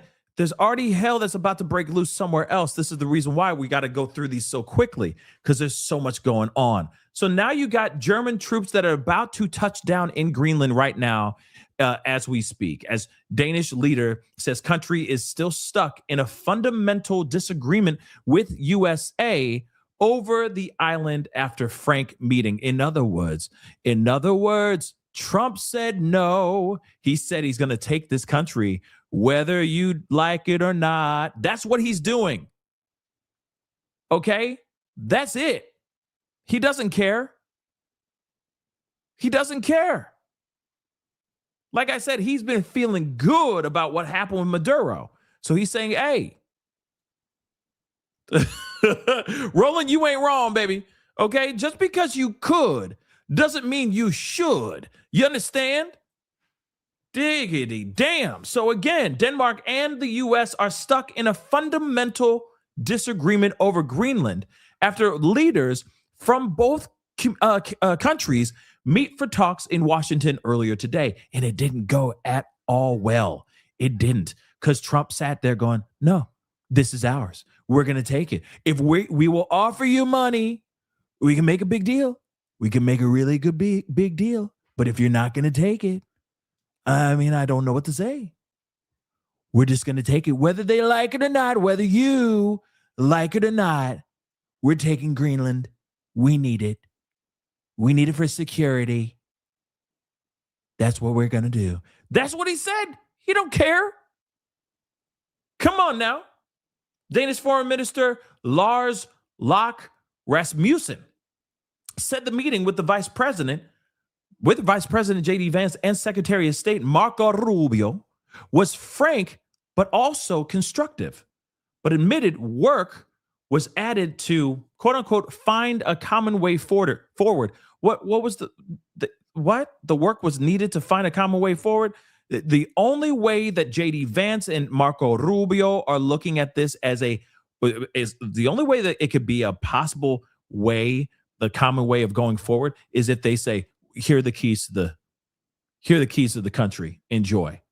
The discussions focused on how to ensure the long-term security in Greenland, and here our perspectives continue to differ. This is what Rasmussen told reporters after joining Greenland's foreign minister Vivian Motzfeldt for their talks. Sorry, I'm murdering these last names. I'm sorry. I must say the president has made his view clear, and we have a different position, he added. So Trump is trying to make the case to seize control of the island because of its location, its mineral resources, and rising Russian and Chinese military activity in the region, and has not ruled out the use of force. So again, he said, I'm going to take that like a pirate and his booty. I am going to snatch it. That's it. I'm going to take it all. Whether you like it or not, I'm taking it from you guys. And again, Greenland's like, no, you are not taking this. Or sorry, Denmark, okay, is saying, no, you are not taking Greenland. You're not going to take over the Greenlanders. There's no way you're going to do that. Trump's saying, oh, ho, ho, au contraire. I got the most powerful army in the world. Try me, bro. And that's exactly what's going to happen. That's pretty much what's going to happen, because apparently there was something I saw, I think it was the Daily Beast, that said something about Russia trying to come in to try to help America like take over Greenland, which would be strange as hell if that's the case. Because he even said himself, I don't want Russia or China to have access to this land. This land is ours. This land is USA's, period. So that would make no sense. But I read a title somewhere earlier today, and I'm like, that can't be true. That can't be true. But it may be. I don't know, right? But let's take a look at this. Foreign ministers of Greenland and Denmark have taken part in what were described as frank talks. The White House today says a fundamental disagreement remains with the U.S. over the future of Greenland. Donald Trump says it's vital the U.S. gains control of the Arctic island, which is a semi-autonomous territory of Denmark, to stop China or Russia from occupying it. The White House hasn't ruled out taking Greenland by force. Katja Adler has more from the capital of the territory, Nuuk. I want to also point out really quick, Marco Rubio apparently is in talks of actually running Cuba. Like, we're literally watching a strange, like, Shakespearean play, like, unfold right in front of us. You got Trump, the leader. You got him going out and trying to claim all of this land. That's literally what we're seeing right now. Greenland is not only just for security, it's obviously for all the rich, all the untapped rich minerals that are underneath that ice. Let's be real. How funny that it's ice as well. But still, you got a country that is untapped, that is rich in minerals, okay, and rich in resources that have not been touched at all. He wants claim of that, right? So again, it's strange, but it's like we're watching a Shakespearean tragedy or a Shakespearean play. Period. It's like Henry V, but definitely not Henry V. But you get what I'm saying, right? We're seeing that in real time. And then, of course, we got his people who work for him, work underneath him, that work in tandem to help take over these particular places. And now there's a lot of talks of those people, like, you know, apparently they're saying that, there's rumors saying that Stephen Miller, you know, Dr. Evil, is going to take over Venezuela, that he's going to run Venezuela. Then you got Marco Rubio running Cuba. You see what I'm saying? So then in my mind, I'm like, so who's going to get the snow tundra? Who's going to get Greenland if they're successful? Remember, if they do this, this is going to piss off so many countries. And you already hear, I just said it to you guys, the Netherlands, Sweden, Sweden. Guys, Sweden, Germany. Just let's start with those three right now. You got those three countries coming over to Greenland to protect it. Nuck and futz, y'all. With the fate of their island hanging in the balance, Greenlanders, wherever they were today on their icy island, were glued to the headlines. In the capital Nuuk, when we asked, people had a defiant message for President Trump. We are the owners of this land, and we should run it ourselves. We don't want to be a part of US, and they should leave us alone. Meanwhile, 2,000 miles away in Washington, their foreign minister and her Danish counterpart prepared for a closed-door meeting in the White House with the US Vice President and Secretary of State. The first substantial talks between the three parties since President Trump began insisting Greenland had to be his during his first term in office. An intention he doubled down on again before and after today's talks. Well, we're going to see what happens with Greenland. We need Greenland for national security, so we're going to see what happens. And we need it for national security, and that includes for Europe. 85% of Greenlanders say they don't want to be American, as these protesters outside the US Embassy in Copenhagen pointed out. Their worst-case scenario was averted today. There was no my way or the highway message from the Trump administration. Instead, a pledge to set up a working group, postponing confrontation to another day. ideas that would not respect territorial integrity of the Kingdom of Denmark and the right of self-determination of the Greenlandic people are, of course, totally unacceptable. And we therefore still have a fundamental disagreement. They do. Donald Trump insists he has to take this island. Otherwise, Russia and China will. Now, you realize that now that he said that, you know for a fact Russia and China are now going, well, why would he say we would take it? Now we got to look into it now. Now we got to see what's going on for real. You know, he says we would want to take it. So now we got to see why we would want to take it. You see what I'm saying? It's like that thing, you know, like that one topic you just never bring up to your spouse, like ever, because you don't want to get into that argument again. You know what I'm saying? You know exactly what I'm talking about. And then suddenly you just get it, you know what I mean? Because you just say that one thing and it just suddenly gets you just, oh man, we're in the oh man, we're here again. You know? It's like that. It's like, wait a second. Why would you even mention that? Why would you even say that the quiet part out loud? Right? Come on now. You know? It's just asinine to me, guys. It makes zero sense. Around 10 European allies in NATO, including the UK, France, and Germany, are scrambling to soon send troops and defense capabilities here. The numbers are unlikely to be dramatic, but the message to the US is meant to be clear. NATO is here to help. No need to take unilateral action and further risk transatlantic relations. Tonight, Clive, there is a mixture of relief and hope here in Greenland. Relief that threatened US takeover doesn't seem to be imminent, and hope that, as the foreign minister here has said, that there's a way to cooperate with the United States without being taken over by it. Cooperation in security, for example, with the help of NATO allies. Cooperation also in allowing the US access to the raw materials that this island is rich in.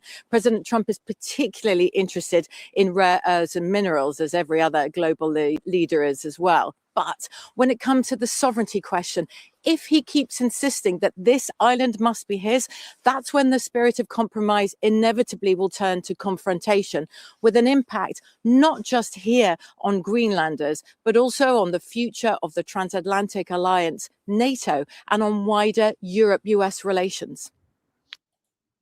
Oh, Good evening from New York. Hold on, did not mean to do that. But again, okay. He's like, oh yeah, you know, I just don't want Russia and them to have it. I just don't want it. No, I don't want them to have that stuff. Sorry. Not interested in having them have any of that crap. And it's like, oh, well, now Russia's going to start looking. Now China is going to look and go, oh yeah, I forgot about that country. I forgot about that big slab of ice. Maybe there's something we could do with it. Huh?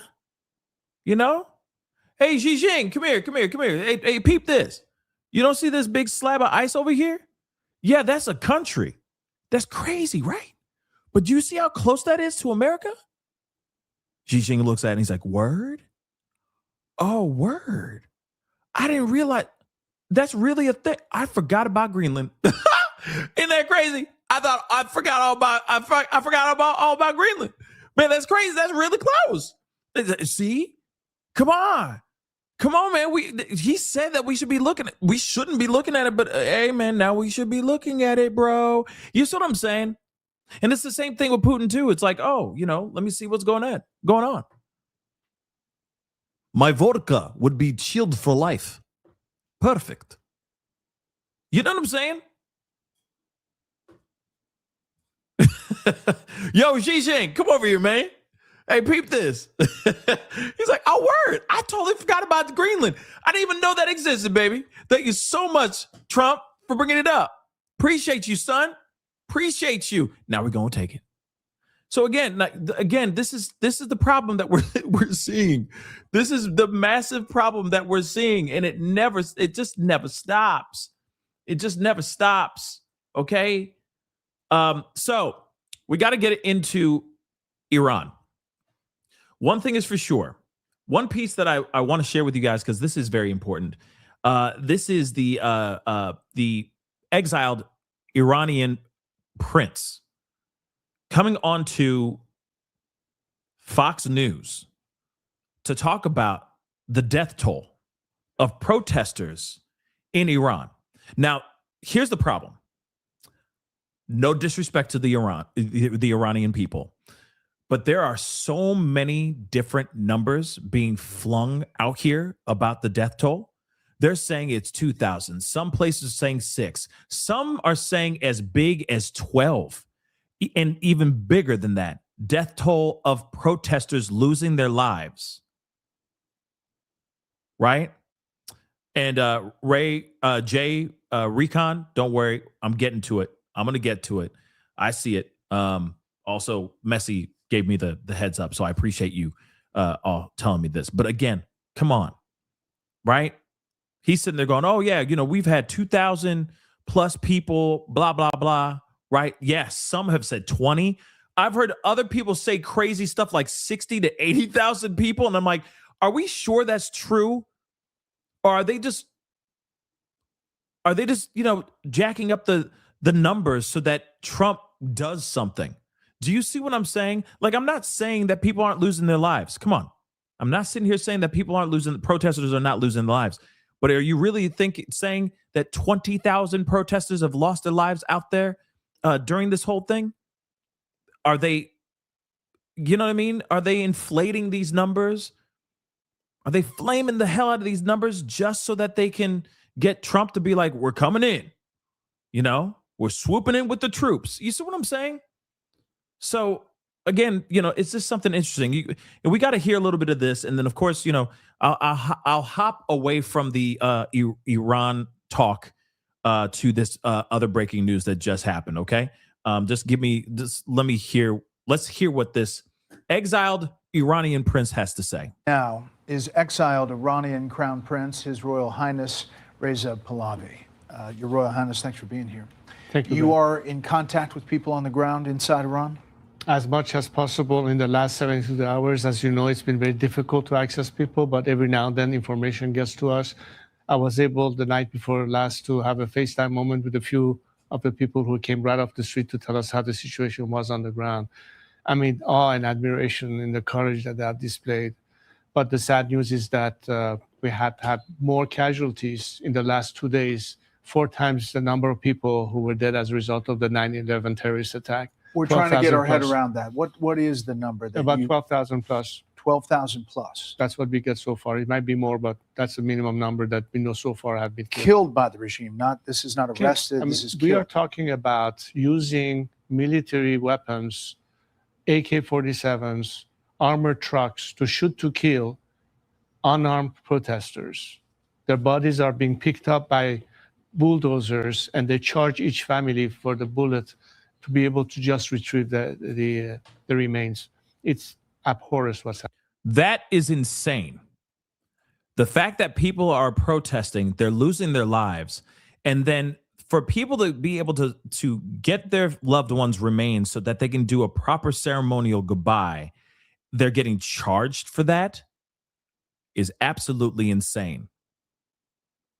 And that they're probably digging out big, massive holes and just burying all these people on top of each other. I hate to say it like that, but that could very well be what's going on here too. You think these families can afford buying their loved one's body back? Like, if that's true, that is insane, guys. Obviously, we have no way to verify that independently. We've had reports of 3,000, 4,000 plus. The president's talking about thousands. And he said...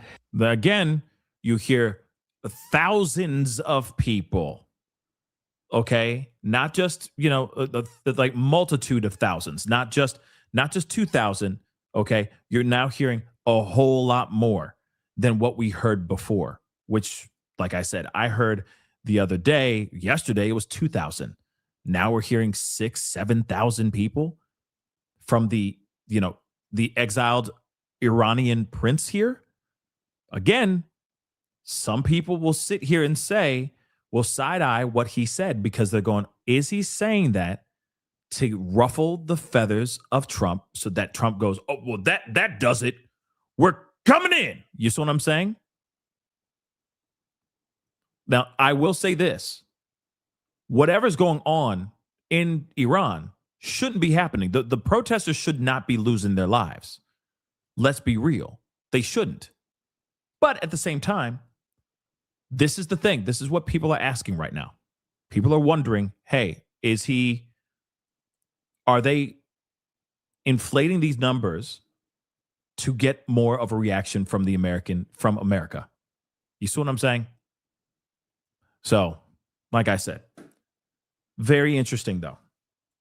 Very interesting. And you could hear this from many people. Everybody's saying that. Wait, what is the true number? You know?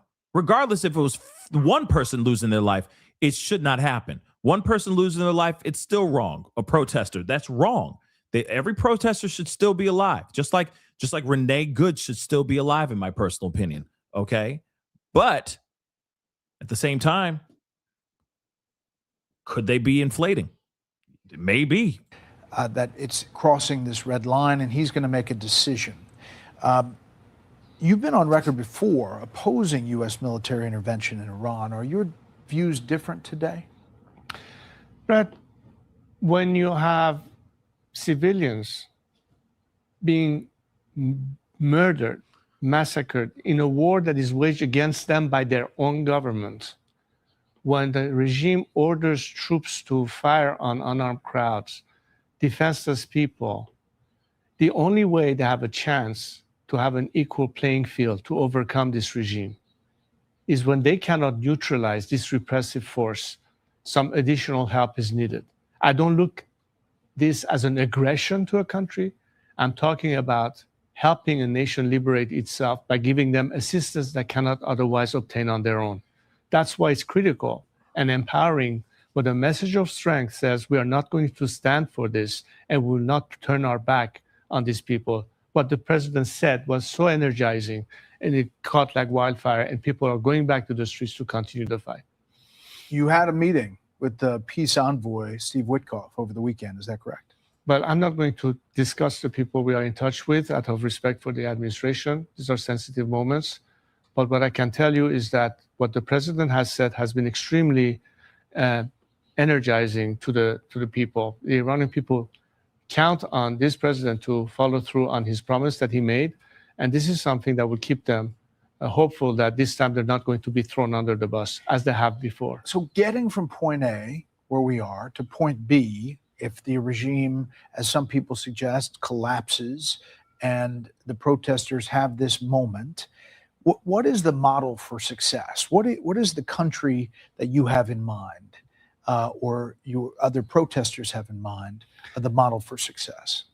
You know, the only way that we can have the ability as a nation to determine our own future is within a democratic process of free election, the formation of a constitutional assembly where the future form of a democratic secular system can be debated and determine what its final form could be. So in the process of transition post-collapse, we have to have a plan of action, which we do. Have a comprehensive plan that addresses what needs to happen during that transition.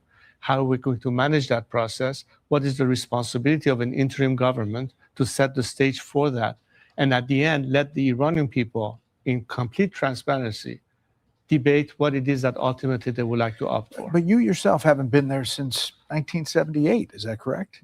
1978 was when I left Iran for the last time. Is there a team on the ground? Are there people? You don't have an army. How does this happen? It's a combination of people who are inside Iran right now that are members of civil society. There are lawyers, experts, economists, university people. We're talking about a very strong polity that despite this regime has been able to survive all these years and they need to step in to fill the void. A lot of people are ready to step in. There's a counterpart outside that in a sort of hybrid system can help one another in that process. And I think the important thing is to be able to protect their identities to the very end so they're not prematurely exposed, which is why it's not so obvious that we can ask them to, show up and not be immediately endangered. So we have to be very careful about that. But we are constantly in dialogue with them, preparing that transfer. So as soon as this regime collapses, we can immediately engage those forces within and constitute all the elements that will contribute to that. I know you had some meetings. Yeah, again, he's like, give me my country back, right? Give me my country back, right? This is very like I said, this is very very, very wild. Because again, we see this happening in Venezuela, right? You have Machado basically saying, hey, I will give you my Nobel Peace Prize. I will give it to you if you give me the country, right? She's like, that's a fair trade. And now we see this here too, where it's like he's seeing an opportunity. Iran, is in some serious unrest, and he's seeing this as an opportunity to like make things right. I think that's interesting. Now, again,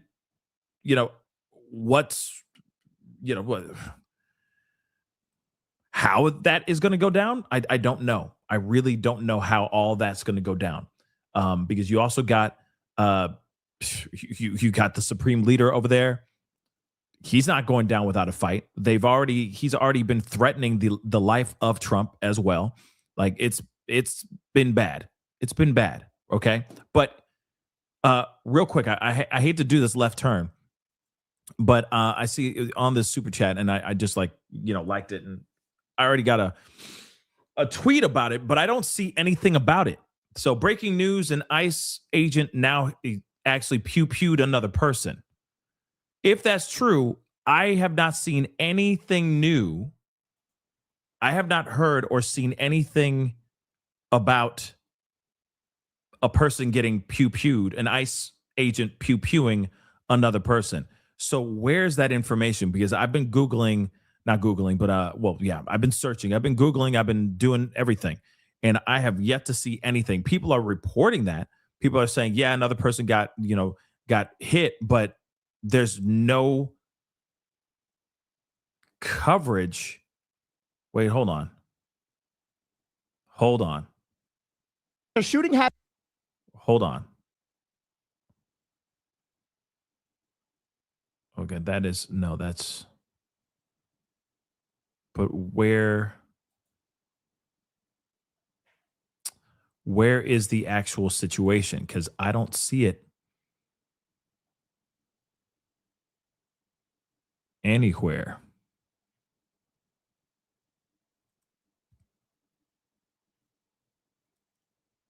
Oh, wow. So apparently they're saying, sorry, I'm just reading this off camera.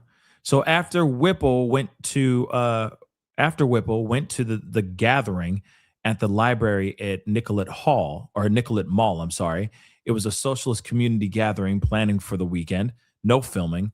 There was a group of people swearing, I guess, and yelling at each other as they were escorted out. Streets pretty dead tonight. Then somebody just responded saying, breaking, ICE-involved shooting in North Minneapolis after a protester attacked agents with a shovel. Yeah. If that's true, I'm not surprised if he got pew-pewed, if he was attacking a dude with a freaking shovel.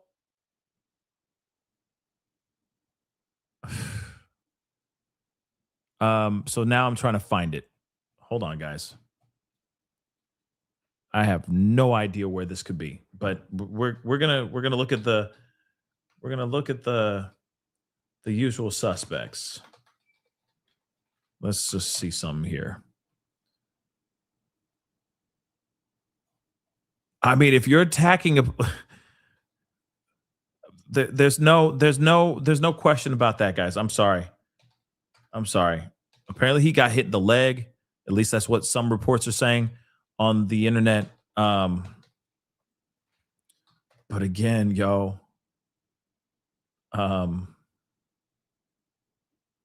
let's see. Hold on. hasn't happened yet. Let's see. Nope.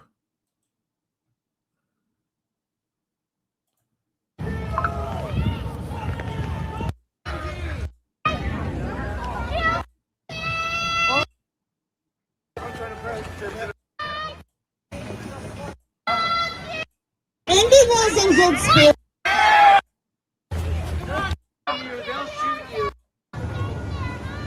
I don't see where this. That's the problem. I'm trying to find it and I can't find it. Like you can't, like literally, guys. I mean, let's be real, all right? Because I know some people be like, "Oh yeah, you know, F you, you're a bootlicker." I'm not bootlicker. It's common sense. You don't attack any person that has a weapon in their hands with a weapon. You don't run after them with a shovel. You don't go after the people with a shovel. Come on, y'all. We've all learned something. We've all learned something about this. You know what I mean? Like, come on, y'all. It's just.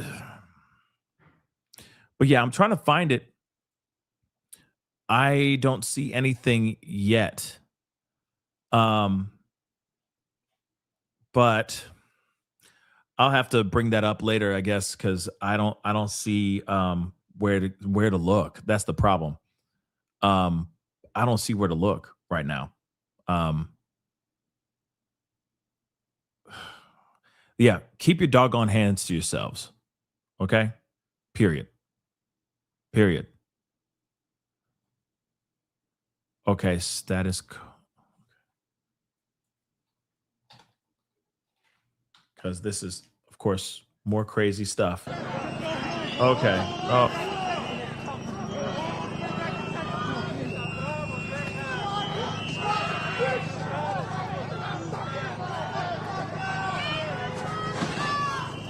Well, I'm moving it back a little bit.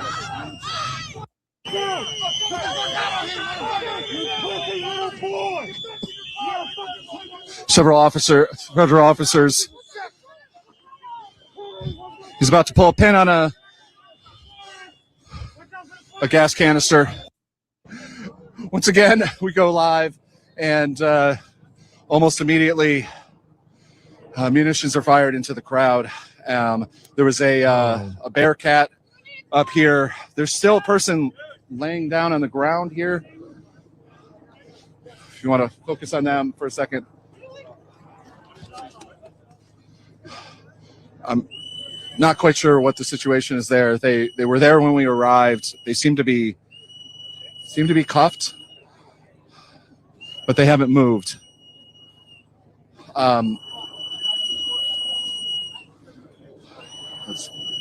So, yeah. Just taking a moment to get a little more set up. We're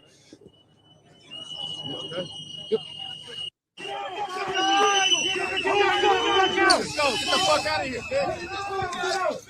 Pepper spray was sprayed. Don't be attacked, pussy! You pussy little man! You're a pussy little man! Pussy little boy! You pussy little man! Get the fuck out! What's that? The phone stuff. Yeah. Get the fuck out! You pussy little boy! Yeah, let me go, because I'm actually trying to find I mean, obviously I don't want to see the moment if it's a bad moment. But yeah, this is still it's the same live feed that we're looking at right here. It's still the same live feed, guys. Just so you know. But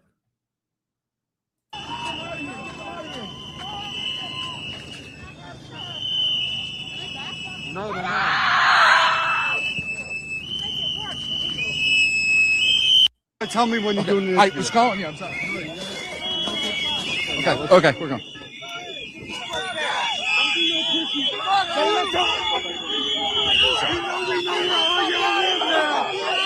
We have members of the media and community members surrounding ICE officers, or federal officers at least,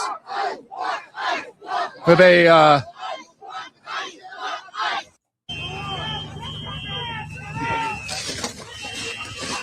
powder from this.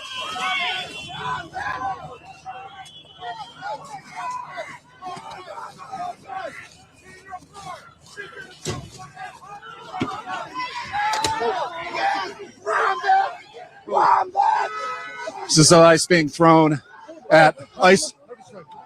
Yeah. Pepper spray canister was dropped by an officer. Run back to grab it. He's unmasked. That's a start. That's something. Oh, you a bitch! You a bitch! We all fucking bitches, shit! Get the fuck out of here! Woo! Woo! Get the fuck out of here! Didn't go off. Oh. Oh, there it is. Wow. Fuck you, yes! Run like a little bitch! I don't.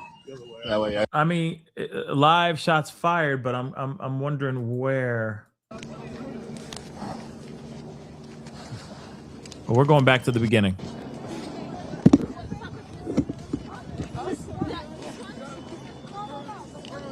Alright, watch out. It's a little spicy. Yeah. Yeah, watch your eyes.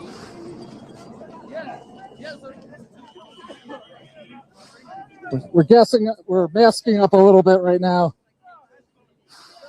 Okay, so my miracle mama just asked this, and that's very. I'm thank you for asking this. Sorry, I'm trying to find the thing, but I'm not getting lucky here. But apparently, someone was shot by ICE again. You could even see in this title here, it says live shots fired amidst ICE raids in Minneapolis. But I'm going, where did it happen? Was it caught on tape? Was it caught on film? And if not, I mean, it's all good, but I'd like to hear more about what's going on, right? Yeah, this is crazy, guys. So this is a live feed from Status Quo. They are basically there, and we're trying to find out what's going on. So give me 2 seconds, guys. Because unfortunately, I'm probably going to have to come back to this in a little while because I got some things I got to go and take care of. But yeah, I might have to just come back in a few hours or whatever to talk about this and show what's going on tonight, because I haven't done that yet.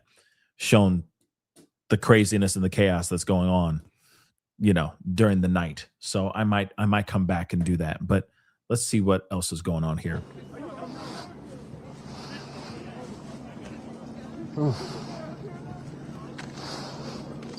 We're walking back to the scene where law enforcement is. Oh. Fuck.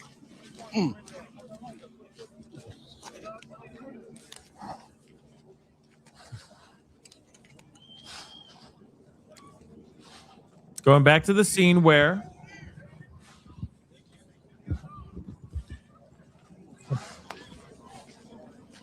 What's that? You want to have water? I want to get some water. You guys need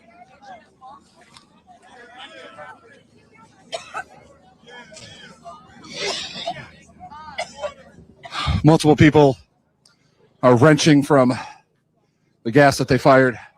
Somebody got some water? Somebody got some water? Anybody? All right, let's reset. Yeah. Let's try and talk to some witnesses over here. Yeah. Yeah, like what's going on? So once again, we go live, and almost immediately munitions are fired into the crowd.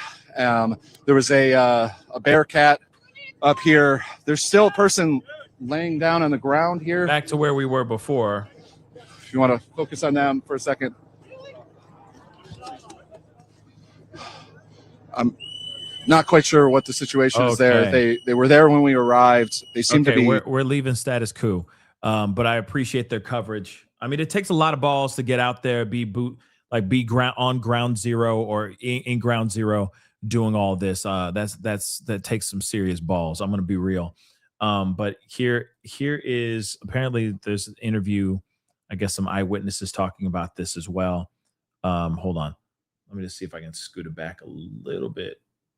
Yeah, because this is all breaking news. Whoops. Muted. Know that this happened somewhere in the area of 6th Street and 24th Avenue North. That is the Hawthorne neighborhood of Minneapolis. And you can see the crowd that is already forming there. There's a big group. We've been told there's smoke, some fireworks, and some chemical irritants have also been sprayed on the crowd. We do know, as Kelsey pointed out, 6th Street and North 6th Street and 24th Avenue North is the location, if you're familiar with that Hawthorne neighborhood of North Minneapolis. That is it. You're also looking at a live shot right now. As you can imagine, this came in very abruptly, and we learned very quickly that people had gathered there as well. Police, Minneapolis police also responding to that area, as you would suspect in a situation like this. We do not know who the person is or what the purpose of that person being in that area was that may have been shot. We do believe that it was an injury shooting, not a fatal shooting. That is pretty much all the details that we have now as we watch this video right along with you. We know there's a lot of law enforcement officials, as Randy was just saying. We know Minneapolis police has responded to this area to deal with crowd control. There are federal agents on scene as well. We're working to get some more information from the Department of Homeland Security on just what transpired. Was this ICE enforcement? Who all is involved? And we do have Maury Glover, who is live at the scene. And Maury, I know you haven't been there long, but what can you tell us about what you're experiencing there? Well, right now I'm at the corner of 25th and Lyndale, and you can see there is a huge crowd that is gathered here at the corner. We just got here a few minutes ago, and right when we were getting here, looked like federal agents were deploying tear gas, which they are doing right now. We're going to back up a little bit and at the crowd to try and get the crowd to disperse. Obviously, this is a volatile situation that's going on. Joining me right now is City Council member Latricia Vitaw. And Latricia, what did you see and when did you arrive here? So I arrived here just a little bit ago. I was getting constituent calls that there was a shooting in North Minneapolis, and it's not, you know, I come to these things. I got over here and I realized that it was ICE involved. And so I've been here now. The tear gas is out here. Everyone's running and scared because that's some powerful stuff. When you got here, what initially did you see and what was happening when you arrived? When I got here, they were saying they were trying to get someone out of the house, that there's a house on this block that someone had been shot in and they were trying to get them out. I know the city had released or tweeted a statement saying that, you know, they were aware of reports of a shooting involving federal agents, but that no Minneapolis police or local agencies were involved in that. Have you heard that or read that as well? Not Minneapolis police involved. Minneapolis police is here to make sure that the residents and folks are safe. They're definitely not involved. And I think now the BCA is on the scene and ICE is trying to clear out. What are your thoughts about what you're seeing and if these reports are true, if this is another person that... It's just so scary, and there's so much misinformation that goes out, and then there's real things happening. And so I think it's just getting scarier and scarier for people. I know for me, the calls I got from my constituents, everyone was scared. This isn't the ward that I represent, but people want someone to show up and let them know what's going on. And what's your purpose in being here? What are you trying to do? My purpose is to come together with folks and get the situation calmed down, to make sure people are getting the right information and that we don't see more, you know, bad things happening because people think something else is going on that's not going on. I think having key information is important in these times. And what's the message? Have you been hearing from people who were here, and has anybody said they saw what happened? Nobody, I haven't heard from anyone saying they saw what happened, but I'm just hearing from people that they're really scared. Okay, thank you very much. I really appreciate you chatting with me. I mean, I get it. You know, there's going to be a lot of people. There's going to be a lot of people that are going to be scared. I mean, but, you know, and we don't know. That's the problem. We really don't know what happened here. We don't know, if it really is a shovel that the guy used to attack an ICE agent. We don't know about that. It's just what's being said on the internet. But then it's at the same time, it's like, could he be the person that was about to get detained?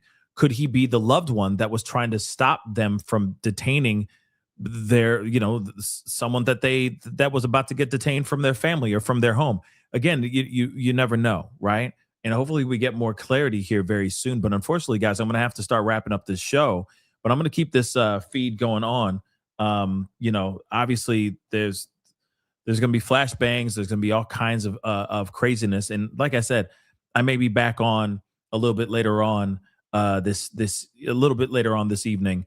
I might take like an hour and then just come back and hang out with you guys for a little bit and just see what's going on as far as the protests and whatnot. But this is all pretty crazy. But let me get these super chats here really quick. Jocelyn, thank you so much. With all due respect, doesn't matter what you think she was trying to not do. Matters if he felt he was in danger in those seconds to make that decision. Yeah, I mean, there's another part of me that keeps thinking that maybe the first shot, he slipped because he was getting hit by the car. You know what I mean? Like they ran into each other. They met, and maybe it was like, oh, and he just, he just pulled the trigger. But then it just doesn't make any sense to me why he would continue to shoot. You see what I'm saying? That's the part that doesn't make any sense. He shot once. Once was enough. But then he goes, bow, bow, in point blank range inside the car as it's driving away. Like, something ain't right. Jocelyn, thank you so much again. Her dad was on the news today. He doesn't blame ICE. Yeah, he does. But here's the thing. Her dad or her father-in-law, because some people have been saying that, like kind of mixing it up, but I haven't heard anything about her dad being on interviews. But father-in-law doesn't blame ICE, and he doesn't blame her either. So he's trying to kind of straddle the fence, because here's the other thing too. When it comes to that father-in-law too, you got to remember that is the mother of his grandchild that he's talking about. So I can also see how he's like, I can't really give my full unfiltered opinion about this situation. I can't say that she was in the wrong 110% because this is the mother of my grandson. So I can see that part too, right? So again, something to think about. But moving on, a beautiful disaster. Thanks so much for the love. A veteran comes out and says he can't tell the difference between ISIS and ICE, face covering, attacking, etc. Too many things going on for it coincidences. Yeah, I mean that's crazy that he would say ISIS, you know what I mean, and see the comparison between the two. That's some pretty wild stuff, man. That's wild stuff. Reed, thank you so much for the love. Had a dream that ICE will be targeted. Now look, cannot believe this ish. It's going. It's getting too much for peeps or for people. There's international anger now. Yeah, there's definitely anger all over the world about this for sure. And what's very interesting about this is that it's not going to stop. It's not going to stop.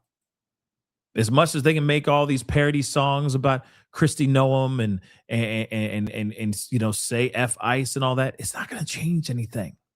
They're still going to keep coming out. They're going to keep showing up. Animal Mother, thank you so much for becoming a member. Welcome to the family. Yes. Yes. Thank you so much. And just like her, please hit that join button down below. Become a member, please, and thank you. Okay. Ride, what's up? Also, Al used to be in the Pentagon? Also AI being used in the Pentagon. Yeah. To what extent do you mean, Ride? To what extent? Because all I'm seeing is him dropping dookies. I see like animated AI videos of Trump dropping dookies on American people, right? To what extent are you talking about that AI? That's what I'd like to know. Reed, thank you so much for the love. Again, thanks for always cheering us up when we get mad and angry at the world with you. We love you, brother. I love you guys too. Real talk. You know, we don't agree all the time. You know, a lot of times we don't agree, but you know, at least you guys hear me out. You know, I appreciate that. Seriously. And we got to go through this crap together, and we got to smile, try to find a way to smile while doing it, right? It is pretty chaotic. Jenny, thank you so much for the love. Trump is an insane dictator, and I missed the Snoopy in the background at Christmas. I missed the Snoopy in the background at Christmas. Are you talking about me? I didn't have Snoopy. If that's what you're talking about. I feel like we can all agree that Trump is insane. That's it. And he's got people that are, and all the people that work with him and work for him are insane too. It's wild that he was able to find all those people and they're all under one roof. You know what I mean? It's crazy, but let's move on. Right. Thank you so much for the love. National Guard now. That's coming. And actually, there's going to be a new version of the National Guard, which will also be interesting. Okay, that will also be interesting. Get ready for it because it's a new tailored National Guard. It's not specifically the National Guard, but it's like a hybrid. It's a more tailored version of the National Guard that's going to be deployed in places like Minneapolis here very soon. Get ready for it. It's going to be very, very interesting. And you said, my Minnesota heart can't take this. Yeah, I mean, I think a lot of people are shook by all this. But again, we're repeating the first term, guys. We're repeating the first term. Only difference is you know, it's just different characters, different leads playing the same roles. That's it. It's crazy. Allie, thank you so much for the love. ICE is the U.S. equivalent of the Gestapo. Diggity damn. I've been hearing that a lot lately. Yeah, and I'm not surprised on that claim, right? Right. Thank you so much again. I went to the visual on the street the day of. The street was sheer ice. If he got hit, he wouldn't have stayed standing. I'm sorry. He dropped his already. Oh, okay. So he dropped he dropped his hand down on the hood for stability and then opened fire. Yeah. I mean, that's what I've been seeing. I see him walking up and then it's like, whoa. And he puts his hand on the thing on the hood of the car and he went, brah, right? That's kind of what I see too. Right. But that car most definitely made contact with his body. There is no question. Whether he walked up and he met that car halfway, there was literally contact, body to car. That is without question. And you see that in that POV video of his cell phone while he was filming the whole thing too. It's bad. It's bad. Oh, come on. I am still here, guys. Right when I'm at the tail end, trying to wrap up this doggone. Hold on, guys. I'm still here. That's annoying. That is very annoying, but I'm still here. Let me get this here too. Reed, thank you so much for the love again. Venezuelan man shot in the leg during arrest. Yep. He fine. Well, yep, he's fine, but he still got hit in the leg. Let's keep it a bean. He still got hit in the leg, but here's the thing. Why, I repeat, why would you ever attack? We'll stop there. An ICE agent. Think about that. Why would you ever go and try to put your hands on an ICE agent? Or better yet, instead, not hands, but add a shovel in the hands of that person. And they're running at you with this shovel like this. You don't think that the officer is going to pull the trigger on you? Like, that's the thing. We hear that he got shot in the leg. Hopefully that's true. But there's still ways he could lose his life if he got shot in the leg too. There's major arteries, coursing through our entire body. So there's still a good possibility that he could leak out and perish right there. So if he's still alive, thank God he is. He's lucky. He's very, very lucky. But at the end of the day, you don't take a shovel to a gunfight. You just don't. We all know better than that. Damn. You just don't. So again, I'm telling you right now, it's only going to get worse. If it continues in this kind of trajectory, it's only going to get worse. And I hope I'm wrong, but this is the vibe I'm getting. You got another guy that got hit. Another dude got hit, y'all. Another dude. Okay? Another guy got hit. Why? Because he decided to take matters into his own hands and grab a shovel and run towards ICE and attacking them with a shovel. They have full immunity to do whatever the hell they want. They could do no wrong. They are above the mother-loving law. What do you think is going to happen? More people are going to get pew-pewed. More people are going to get pew-pewed. And there will be no accountability for it, for those actions. So again, let's see what happens here. But I'll be back on in a little bit, guys. Okay, I guarantee you I will be back on in a little while. But I need to hop off here for now. But I'll be back on. It's going to be a late stream. I'm just letting you guys know it's because it's already late. But I'm going to come back and cover some of this chaos that's going on in the streets. Okay, so that is the show. I appreciate all y'all for being here. It really means a lot. Thank you so much for tuning in and watching this show. You could be watching anything else, but you decided to watch this show. And that really means the world to me, okay? So do me a favor, do me this solid, okay? It's a simple ask. Hit that like button down below, crush it, do what it do. Hit that reaction button if you're watching on these other platforms. And if you are watching on these other platforms, make sure you hit that follow button. Subscribe here on my main channel right here. Go to my second channel, The Pascal Show Clips. Subscribe over there. There's so much that I didn't get a chance to talk to you guys about this evening because of this breaking news. I'm going to try to squeeze that in another show, okay? Not the one that I'm doing in a little bit, but in another show, we will cover all this stuff. But, everything's still developing, so I'm sure we're going to have plenty of time to talk about all this, okay?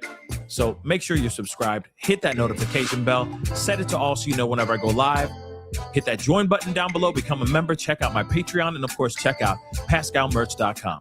Okay? We got some really great stuff, guys. But anyway, it's time to get going. I'll be talking to you guys very, very soon. I'll be back on in a little bit. Much love to you guys. Much love to you guys. I'll be talking to you guys very soon. Be good to yourselves. Be good to one another. This is the Pascal Show. Bye.